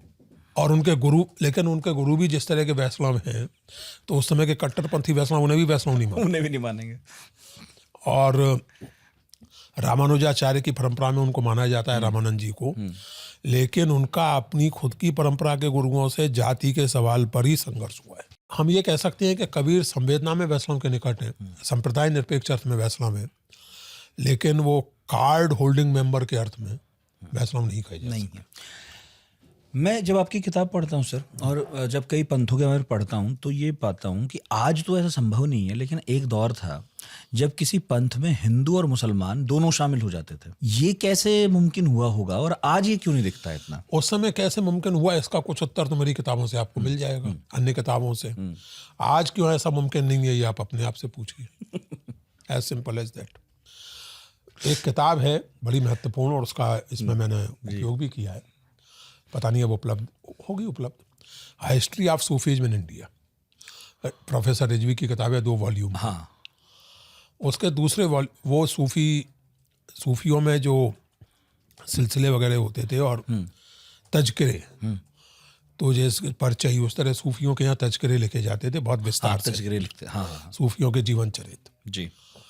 तो मैंने इसमें कबीर ग्रंथावली, ये जो किताब है जिसकी चर्चा आज आपने नहीं की है, लेकिन ये इस पर कभी करूँगा मैं, इस पे अलग से करनी चाहिए, ये तो अलग पॉडकास्ट है। तो अवध में एक सूफी थे शाह अब्दुल रज्जाक, और उनके मित्र थे चंपत राय। वो वैष्णव थे, कृष्ण भक्त थे, शाह साहब सूफी थे।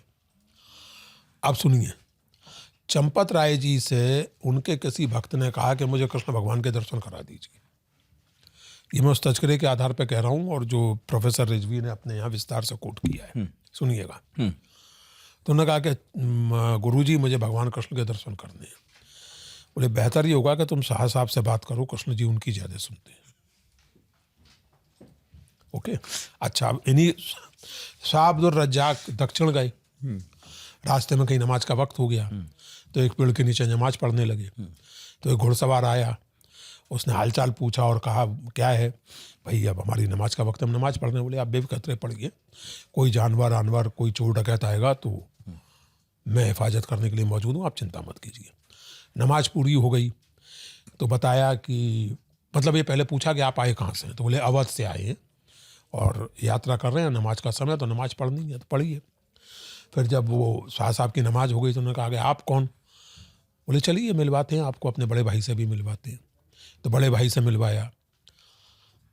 ये किस्सा इस मार्मिक इस पर ख़त्म होता है कि जिस घुड़सवार ने शाह साहब की नमाज के दौरान उनकी हिफाजत की, वो लक्ष्मण थे और उनके बड़े भाई राम थे, और शाह साहब सूफी थे। अब ऐसा उस समय कैसे चमत्कार हो जाता था, ये इन किताबों को पढ़ के देख लीजिए। और आज हमारे देश में दूसरी दिशा में चमत्कार कैसे हो रहा है, ये टेलीविज़न देख के देख लीजिए, दोनों इस्तेमाल के ऐसे हो जाएंगे। इन वाक़यों से तो ये लगता है कि 500 साल पहले, 600 साल पहले सहअस्तित्व की जो भावना है वो ज़्यादा समझ में आती है। डेफिनेटली कबीर के यहाँ और दूसरे भक्तों के यहाँ देखिए, सहज उस समय एक टेक्निकल टर्म था। सहज यान, महायान बौद्ध परंपरा की एक शाखा थी जिसमें तमाम तरह की विकृतियां वगैरह आ गई थी। कबीर उस सहज को पोइटिक टर्म में बदल देते हैं, टेक्निकल से पोइटिक टर्म बना देते हैं। और वहाँ सहज 2 तरह से आता है। एक तो सहज जो सहज है स्पॉन्टेनियस, लेकिन कबीर हमें यह भी याद दिलाते हैं कि उस तरह की सहजता को साधना बड़ा मुश्किल काम है। सहज सहज सब कोई कहे, सहज ना छीने कोई, ये हम सब अपने अनुभव से जानते हैं। सहज रूप से हमें सबके प्रति प्रेम, सम्मान, ईर्ष्या का अभाव ये हम में होना चाहिए सहज रूप से, लेकिन वास्तव में ये करने के लिए बहुत साधना पड़ता है। मैंने किताब लिखी, फलाना अवार्ड मुझे मिलना चाहिए था, फलाने को मिल गया, तो सारी साधना के बावजूद रात भर क्रोध के मारे नींद नहीं आती है। तो ये सहज रूप से आप साध सके कि ठीक है यार, मिल गया हमें, कोई ना मिला ना मिला। इसलिए सहज सहज सब कोई कहे, सहज ना चीने कोई। और जब ये सहज आप साध लेते हैं, जब ये चीज़ें आपके लिए जो मानवीय गुण हैं, जो पॉजिटिविटीज़ हैं, आजकल की शब्दावली में कहें तो जो ह्यूमन पॉजिटिविटीज़ हैं, जब वो साध लेते हैं तो फिर स्थिति वो होती है, जिस साखी को याद करके मैं जब सोशल मीडिया पर गालियां लोग देते हैं तो थोड़ी राहत अपने आप को देता हूँ, ढाढ़स बंधाता हूँ कि हाथी चढ़िए ज्ञान का सहज दुलीचा डार। आगे की पंक्ति नहीं पढ़ना चाहता मैं। पॉडकास्ट के बाद बता दूंगा क्या है। नहीं ठीक है, लेकिन सर सच में मुझे सोच सोच के हैरानी होती है। और अब तो खैर पढ़ना लिखना कम हो गया, फिर ऐसे पॉडकास्ट आ गए जो कहते हैं कि अच्छा नहीं पढ़ते तो कम से कम सुन ही लो, आप जैसे लोग बुला लेते हैं हम।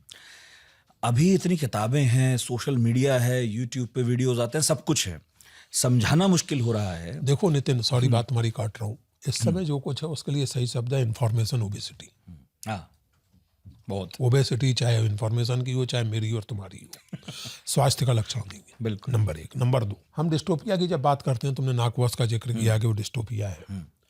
जब हम डिस्टोपिया की बात करते हैं कि कैसा भयानक समाज टेक्नोलॉजी के कारण या कंसंट्रेशन ऑफ पॉलिटिकल पावर के कारण बनने वाला है, हमें 1984 याद आता है। आज का जो डिस्टोपिया है उसका ज़्यादा प्रमाणिक चित्र अब ब्रेव न्यू वर्ल्ड में मिलता है। अच्छा, ब्रेव न्यू वर्ल्ड एल्टुअस हक्सले का उपन्यास है जो उन्होंने 1932 में लिखा। अच्छा, ऑरवेल के 1984 में नहीं? ऑरवेल का 1984 तो 1948 में लिखा गया था, और उन्होंने 1984 उसका शीर्षक सिर्फ इसलिए रख दिया था कि 48 में लिख रहे थे। ज़्यादा मेहनत नहीं थी, उसके पीछे कोई खास वो नहीं था। ठीक। तो एल्टुअस हक्सले ने वो उपन्यास 1932 में लिखा था, ब्रेव न्यू वर्ल्ड। उस उपन्यास के बारे में थोड़ा जानना चाहिए। प्लीज। उस उपन्यास में जो काल गणना है वो आफ्टर क्राइस्ट करके नहीं होती, वो आफ्टर फोर्ड करके होती है। After Ford and before Ford. अच्छा, वो उपन्यास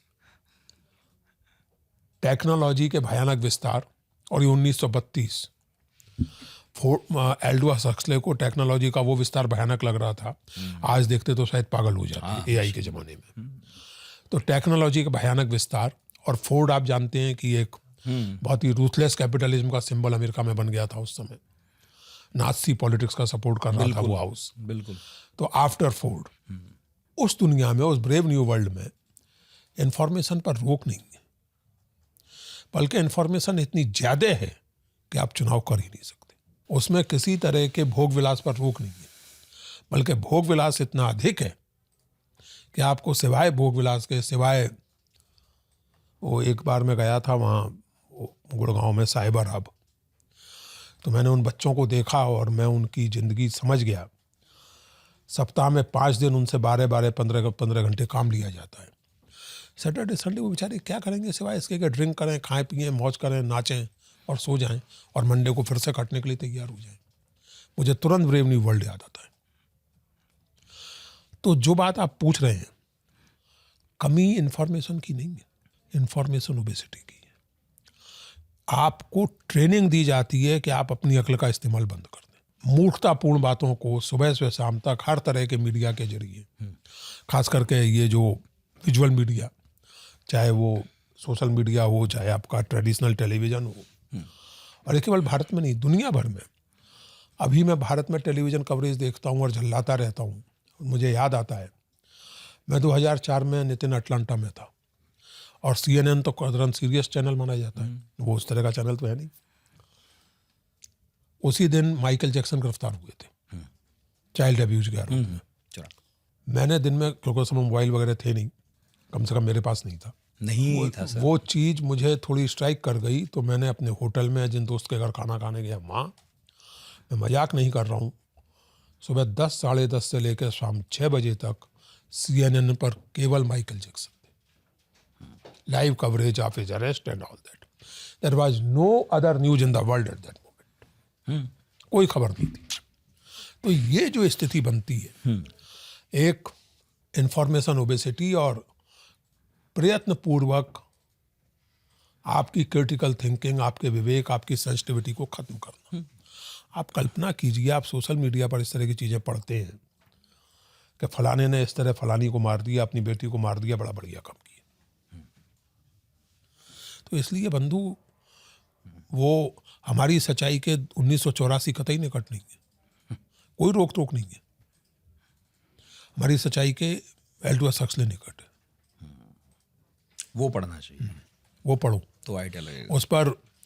बल्कि मैं तो अपने कहूँगा तुमसे कि अगर उस पर कभी बात करो तो I would love to talk about that novel, ठीक है, अ ब्रेव न्यू वर्ल्ड। ठीक है, डन। उसमें आपको, उसमें अल्फा लोग होते हैं, फिर दूसरी वो एक नई तरह की वर्ण व्यवस्था है। जो अल्फा है वो श्रेष्ठतम है, उन्हें एक अलग तरह की परवरिश मिलेगी। बाकी लोग बिल्कुल वही मॉडल वर्ण व्यवस्था वाला। उसमें एक चीज़ सबको रोजाना करनी होती है, केवल एक चीज़ का कंपल्सन है, रोज आपको एक टिकिया सोमा की लेनी है। ये शब्द सोमा, सोम रखा नाम। एल्डो हक्सले बहुत पढ़े लिखे आदमी हाँ, थे और भाई, मैंने पूरब के जानकार थे, बहुत उन्होंने अच्छे गीता पर गहरे काम जानकार किया है। थे। हाँ, और हाँ, नेहरू जी से उनका एक पर्सनल डायलॉग था, कॉरेस्पॉन्डेंस था, he was a well read intellectual. बिल्कुल। तो उन्होंने स्वरार्थन उस ड्रग का नाम सोमा रखा है कि सोम रस पियो, मस्त रहो, कुछ करने की जरूरत नहीं है। मेरा आखिरी सवाल है सर, जो मैं कह भी रहा था कि एक समय इन संप्रदायों में हम भले ही कितना टकराव देखते हों, लेकिन फिर भी ये देखने को मिलता है कि हिंदू मुसलमान एक ही पंथ में शामिल हो सकते थे, बिल्कुल हो सकते थे। और उसी पंथ के जरिए उस एक जगह पहुंच सकते थे जहां अलग अलग तरीकों से सब पहुंचना चाहते थे। तो वो किसी ना किसी पंथ में सब शामिल हो गए। ऐसा भी हुआ है, अलग अलग पंथों में ऐसा होता रहा है। मेरा प्रश्न ये है आपसे, मैं किताब आपकी पढ़ रहा था, एक तो ये मैं छूट गया मुझसे, मैं पूछना चाह रहा था, रिचर्ड ईटन का जिक्र आपने किया था। ईटन का जिक्र है कि उत्तर भारत में हिंदू राजवंशों से जुड़े शैव और देवी मंदिरों को तोड़ने फोड़ने का पूरा ब्यौरा उन्होंने दर्ज किया। हाँ, किया है। मैं चाहता था संक्षेप में आपसे पूछूं नहीं, इसमें असल कि में रिचर्ड कौन तोड़ रहा था, क्या हो रहा नहीं, था? मुस्लिम शासक तोड़ रहे थे। अच्छा, रिचर्ड ईटन का आर्गुमेंट ये है कि असल में, और वो बहुत महीन आर्गुमेंट है, उसको समझना चाहिए कि जब मंदिर तोड़े जाते थे तो वो केवल जिहाद के लिए और केवल धर्म के नाम पे नहीं तोड़े जाते थे, वो पॉलिटिकल कंटेस्ट। अब जैसे मान लीजिए कि आप एक राजा हैं, लेकिन आपने बादशाह के सामने स्वीकार कर लिया है और आप उसमें इनकॉर्पोरेट हो गए, तो आपके मंदिर नहीं तोड़े जाएंगे। अच्छा, लेकिन अगर आप रजिस्ट करते हैं तो तोड़े जाएंगे। तो तोड़े जाएंगे। देखिए, इस बात को दूसरी तरह से देखिए, बल्कि ज़्यादा जो एक लोगों को तत्काल समझ में आने वाली बात, होपफुली, तैमूर लंग ने जब दिल्ली पर हमला किया और भयानक कत्लेआम किया, तो दिल्ली पर शासन कौन कर रहा था? मुस्लिम बादशाही था। नादिर शाह दुर्रानी जब आया 1739 में, तो दिल्ली में कोई हिंदू राजा शासन कर मुगल रहा था? बादशाह। फिर तो धर्म का एक फैक्टर होता था। मैं उन लोगों में से नहीं हूं जो ये कहें कि धर्म होता, बेकार की बात है। धर्म का एक फैक्टर निश्चित रूप से होता था, और एक सिंबॉलिक और political destruction of the temples और things like that was part of the whole thing. लेकिन रिचर्ड ईटन ये कह रहे हैं कि उसमें भी एक डिजाइन था।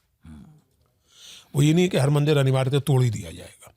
अब अगर आप शैव, अधिकांश जो शैव और उस तरह के लोग थे, उनको केंद्रीय जो मुस्लिम या मुगल या उसके पहले की तुर्क सत्ता थी, उससे उन्होंने कोलैबोरेट करने में समय लिया, एडजस्ट करने में, इसलिए वो ज़्यादा तोड़े गए। अच्छा, तो एक आखिरी सवाल है सर, इस किताब के दूसरे अध्याय में एक अमेरिकन एकेडमिशियन है निकोलस डर्क्स, उनका एक कथन का जिक्र है जिससे मेरा बड़ा ध्यान खींचा, और मुझे लगा कि इस पर तो आपसे पूछूंगा जरूर। वो कह रहे हैं कि जाति प्रथा को आज हम जिस रूप में जानते हैं वो वास्तव में प्राचीन भारत से निरंतर नहीं चली आ रही। और काफी कुछ लिखने के बाद वो ये भी कह रहे हैं कि मेरे कहने का अर्थ ये नहीं है कि इसका आविष्कार ही परम चतुर अंग्रेजों ने किया। मेरा तात्पर्य यह है कि ब्रिटिश राज में जाति को ऐसे इकलौते टर्म के रूप में अवतरित किया गया जो भारत में सामाजिक पहचान, समुदाय और संगठन के विविध रूपों को अभिव्यक्त, संगठित करने और सबसे ऊपर उन्हें व्यवस्थित रूप देने में अकेला ही सक्षम था। जाति को लेकर आगे आपने इंडियन का भी एक वो दिया है, Ronald Inden, imagining India. Yes. हाँ, देखिए ऐसा है। तो हाँ, मतलब इस नजरिए ये को बहुत नाजुक सवाल है, खासकर आज की स्थिति में, और इसलिए मैंने कभी नहीं इस तरह से नजरिए सोचा कि मैं आपके दर्शकों और पाठकों से निवेदन करूंगा, इसमें सबसे पहले एक बात समझनी चाहिए, दो बातें बल्कि। एक तो जब हम इतिहास के बारे में कोई भी बात करें तो अतीत के अतीतपन का सम्मान करना चाहिए। कबीर हों, अकबर हों, चंद्रगुप्त मौर्य हों, सम्राट अशोक हों, ये सब सैकड़ों और हजारों साल पहले हो चुके हैं। सही बात है। दुनिया कहीं की कहीं पहुंच गई है, बदल गई है। और ये आमतौर से कहा जाता है, जिसको बड़े सरलीकृत रूप में, कि इतिहास लिखते समय वर्तमान प्रभावित करता है। डेफिनेटली करता है। यही सब रिसर्च इस समय हम कर रहे हैं, हो सकता है ये ना कर रहे होते, कुछ और कर रहे होते, लेकिन इसका ये मतलब नहीं होता कि हम अपने वर्तमान की राजनीति को अतीत पर आरोपित करते।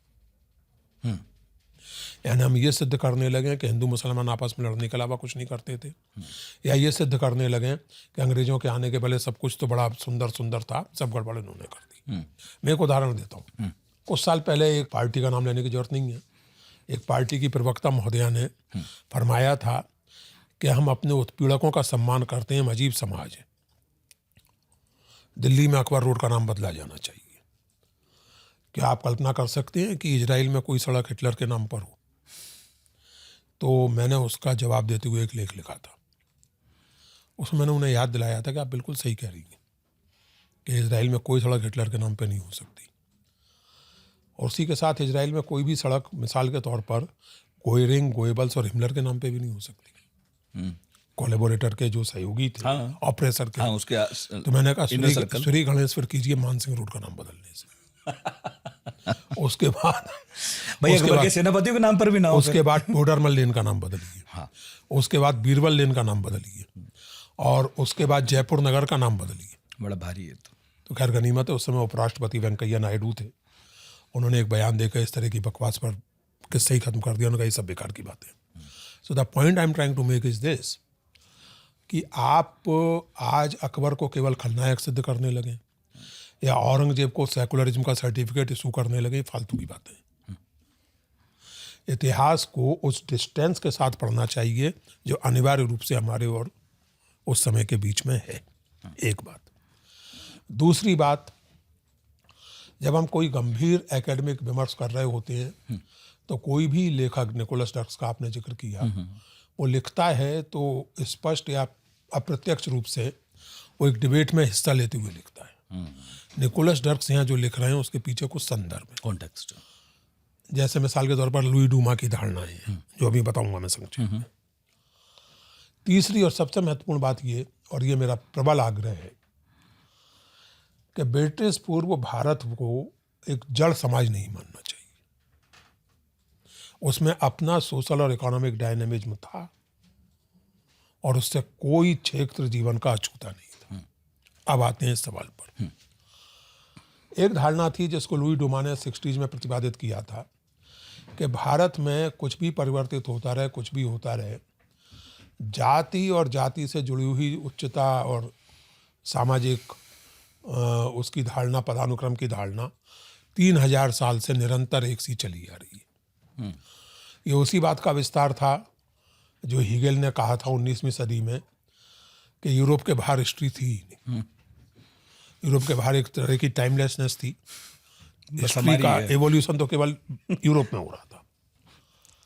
वास्तविकता यह है नितिन कि जाति थी, और निकोलस डर्क्स भी ये नहीं करे कि जाति का आविष्कार अंग्रेजों ने कर दिया, लेकिन केवल एक टर्म नहीं था। यानी अगर आप किसी की जाति पूछ रहे हैं तो उससे उसका पूरा व्यक्तित्व और उसका पूरा सामाजिक अस्तित्व डिफाइन नहीं हो जाता था।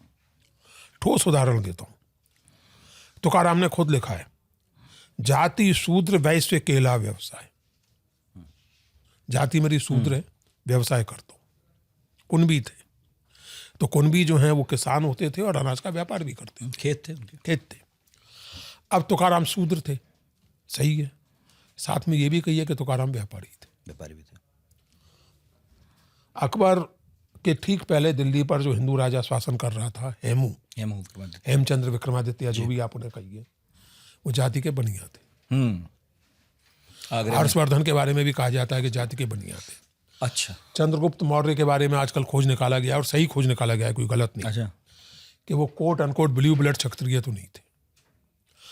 तो मैं खुद बताऊं आपको, कबीर पर काम करते समय जब मुझे मालूम पड़ा, एक धारणा ये प्रचारित की गई थी कॉलोनियल एपिस्टीम के द्वारा कि हिंदू समुद्र पार नहीं करते थे।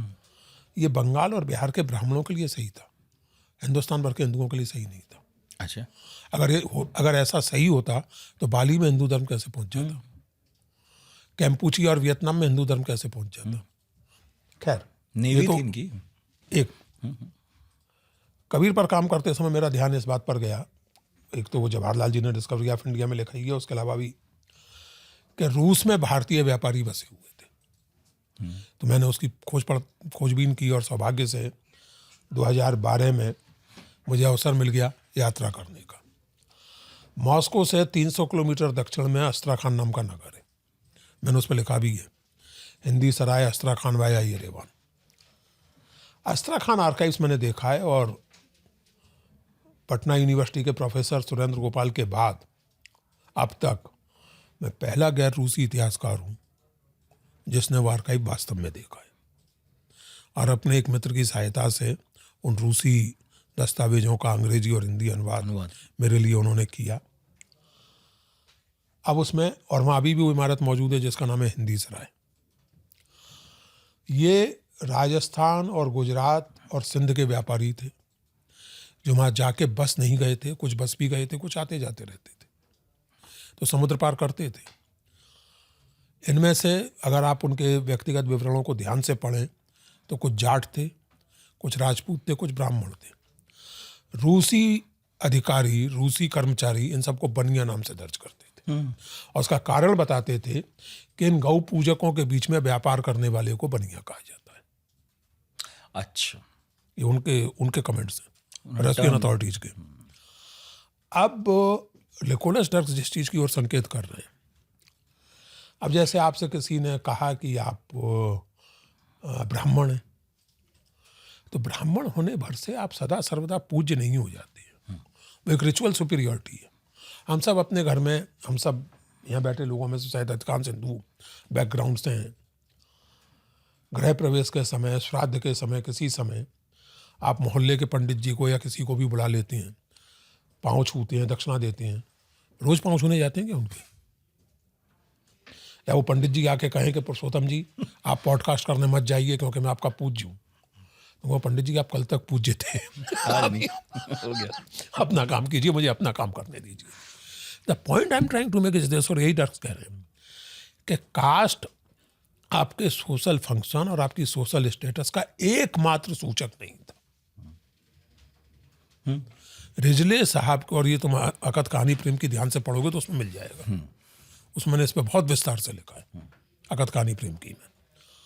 रिजले साहब की जाति जनगणना ने यह कमाल किया कि कास्ट को एकमात्र फैक्टर बना दिया। रोचक यह है कि खुद कई अंग्रेज अफसर और स्कॉलर रिजले का विरोध कर रहे थे।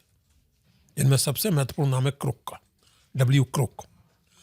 और उनकी जीवनी थोड़ी बहुत मैंने खंगाली तो मालूम पड़ा कि एक समय ऐसा आया, क्योंकि रिजले बहुत इन्फ्लुएंशियल थे, इतने इन्फ्लुएंशियल थे कि आगे चल के वो सेक्रेटरी ऑफ स्टेट यानी भारत मंत्री बने थे 19वीं सदी के अंत में।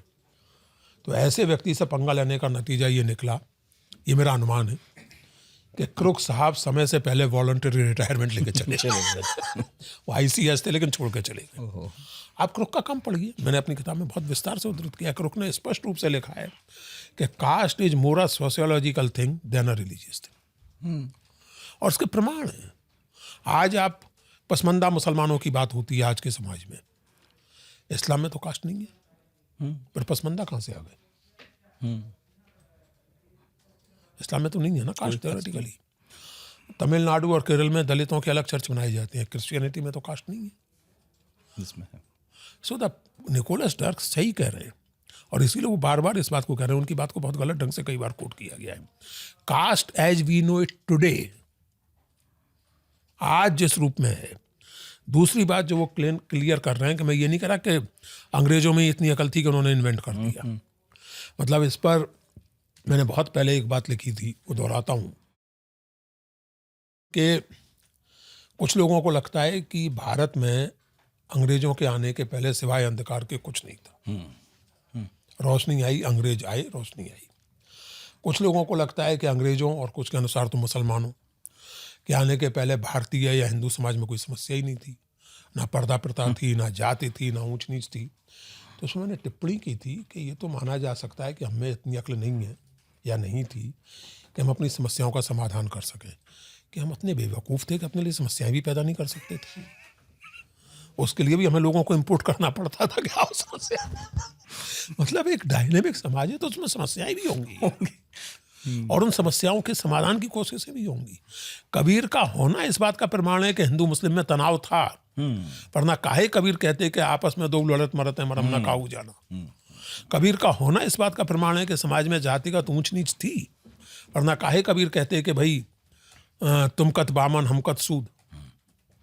लेकिन केवल यही नहीं था, there was a resistance also, there was dynamism also, that is what Dirks is saying. और इसीलिए मैंने उसको विद अप्रूवल कोट किया है। हाँ। लेकिन अब वो अलग बात है, मैंने अंडरलाइन किया है बाद में कि इस समय कास्ट को लेकर जो चल रहा है उस पर डर्क्स का ध्यान नहीं है, but that's a different matter. डर्क्स किसी और प्रसंग में लिख रहे थे। तो सर मुझे लगता है पॉडकास्ट ठीक ठाक जो है गति तक पहुंच गया है और समय तक भी। मैं एक बात कहना चाहता हूं, आखिर में इसको आप रिकॉर्डिंग में रखें ना रखें। नहीं, जरूर रखेंगे, बताइए। मैं जब वहाँ से चलने लगा और तुम्हें पता ही है कि वो सुमन को आज कहीं जाना था फिजियो के लिए, फिर इसीलिए वो संकट पैदा हो गया। मैंने अपनी तरंग में कह दिया कि मेरे पास चाबी है, चाबी थी नहीं। फिर मेरी बेटी बेचारी ऑफिस छोड़ के आई, तो सुमन ने मैंने कहा कि मैं घंटे भर में, आधे पौने घंटे में बात खत्म हो जाएगी, मैं आ जाऊँगा। तो सुमन ने कहा कि देखो पुरुषोत्तम, नितिन बात करेगा और तुम बात करोगे, आई एम प्रीटी श्योर कि तुम दोनों 2 घंटे बात करते रहोगे। मैं कहता ही उम्मीद नहीं करती 1 घंटे आने वाले हो, क्योंकि वो देखती है ना तुम्हारा पॉडकास्ट। अरे तो उसने कहा नितिन से तुम बात करोगे तो तय मान के चल रही हूँ, 1.5-2 घंटे तो तुम दोनों बात करते ही रहोगे। और हो गए इतने तो सर सच में बहुत मन था कि बहुत आनंद आया तुमसे बात कर, और जन गोपाल इसका यही नेचर बनाए रखो अपने पॉडकास्ट का। अच्छा, क्योंकि इस तरह की चीज़ों की बेहद ज़रूरत है।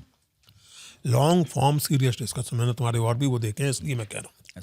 अब उसमें जाहिर है कि कभी किसी को बुलाओ तो वो जरूरी नहीं कि हर व्यक्ति एक साथ अच्छा हो, यानी आर्टिकुलेशन में, लेकिन कृपा करके, और कई बार पॉपुलर चीज़ों को भी स्पेस देना ही पड़ता है, अमीश त्रिपाठी टाइप चीज़ों को करना ही पड़ता है, वो कोई हर्ज नहीं है उसमें, लेकिन सीरियस लोगों को ज़्यादा स्पेस दो। बिल्कुल। भले ही वो सीरियस एकेडमिक अपने आप को बहुत अच्छी तरह आर्टिकुलेट ढंग से एक्सप्रेस ना कर पाए, ऐसे हैं लोग, बहुत बढ़िया काम करते हैं, लेकिन उनका एक्सप्रेशन उतना अच्छा नहीं है। एग्जैक्टली 1-2 एपिसोड पहले मैंने यहाँ बैठ के बात कही थी किसी को कि हमारा ऐसा प्लेटफॉर्म होना चाहिए कि अगर कोई बात भी ना कर सके ठीक से, लेकिन उसका काम बहुत अच्छा हो, और तो कोई बात नहीं, आराम से उन बैठ के लोगों को सुनो। अवॉइड करो, चाहे वो लेफ्ट के हों चाहे राइट के हों, बिल्कुल, जो एकेडमिक्स को सेंसेशनलिज्म में बदलते हैं। बिल्कुल, मुझे ऐसे लोगों से बहुत चिढ़, irrespective of left and right. तो बहुत बहुत शुक्रिया सर, आप आए, इतना समय निकाला। जन गोपाल के बहाने से बहुत सारी बातें हो गई, लेकिन एक वादा आपसे लेना है मुझे कि कबीर पर बात करेंगे हम एक दिन जरूर। वो पुराना वादा था, मेरी ही वजह से पूरा नहीं हुआ। नहीं, वो कबीर पर बात जरूर करें, और मैं चाहूँगा कि उस बातचीत का आधार या उपजीव्य जैसे कहें, वह इस पुस्तक को बनाएं। कबीर ग्रंथावली परमार्जित संस्करण। बिल्कुल, क्योंकि इसमें अकद कहानी में जो कुछ बातें कही गई थी उसके आगे भी कुछ है इसमें। ठीक, तो इसलिए वो, और चूंकि ग्रंथावली का परिमार्जन जो एक सवाल भी उठाता लगातार जब ये किताब आई कि भाई ये क्या बात हुई, आप परिमार्जन करने चल दिए, तो परिमार्जन का मतलब क्या है, क्यों परिमार्जन मुझे करना पड़ा, क्यों ये जरूरत महसूस हुई। अब तो गनीमत है कि नागरिक प्रचारणी सभा सही हाथों में पहुंच गई है, रोमेश शुक्ल और उनकी टीम बहुत बढ़िया काम कर रहे हैं, वरना जो हालत नागरिक प्रचारणी सभा के प्रकाशनों की और सारे कामों की हो गई थी, तो इसलिए वो परिमार्जन की नौबत आई थी। तो इस पर बात करेंगे जरूर, बहुत बढ़िया, जरूर करेंगे। तो बहुत बहुत शुक्रिया आप लोगों का भी इतने धैर्य से सुना, और बहुत धन्यवाद। पहले राज्यसभा में एक किताबों का शो होस्ट करते थे, उसका नाम था किताब, मुझे नाम ही मैंने उसके 19 होस्ट किया होगा इस शो को। 20 और 21 तो नहीं। नहीं, ये किताब की तुमने बड़ी अच्छी याद दिलाई, लेकिन किताब में और इसमें एक बड़ा फर्क है। मैं आइडियली ऐसा ही शो होस्ट करना चाहता था जैसा तुम करते, जिसमें कि केवल मैं उस व्यक्ति से, उसमें 2-3 फर्क थे जो महत्वपूर्ण है। एक तो ये कि उसमें मैं जरूरी नहीं कि किताब के लेखक से ही बात करूं, मैं किताब चुनता था और फिर जिस व्यक्ति से बात करनी है उसे चुनता था। जैसे मिसाल के तौर पर मृदुला गर्ग से मैंने गोरा पर बात की थी। अच्छा।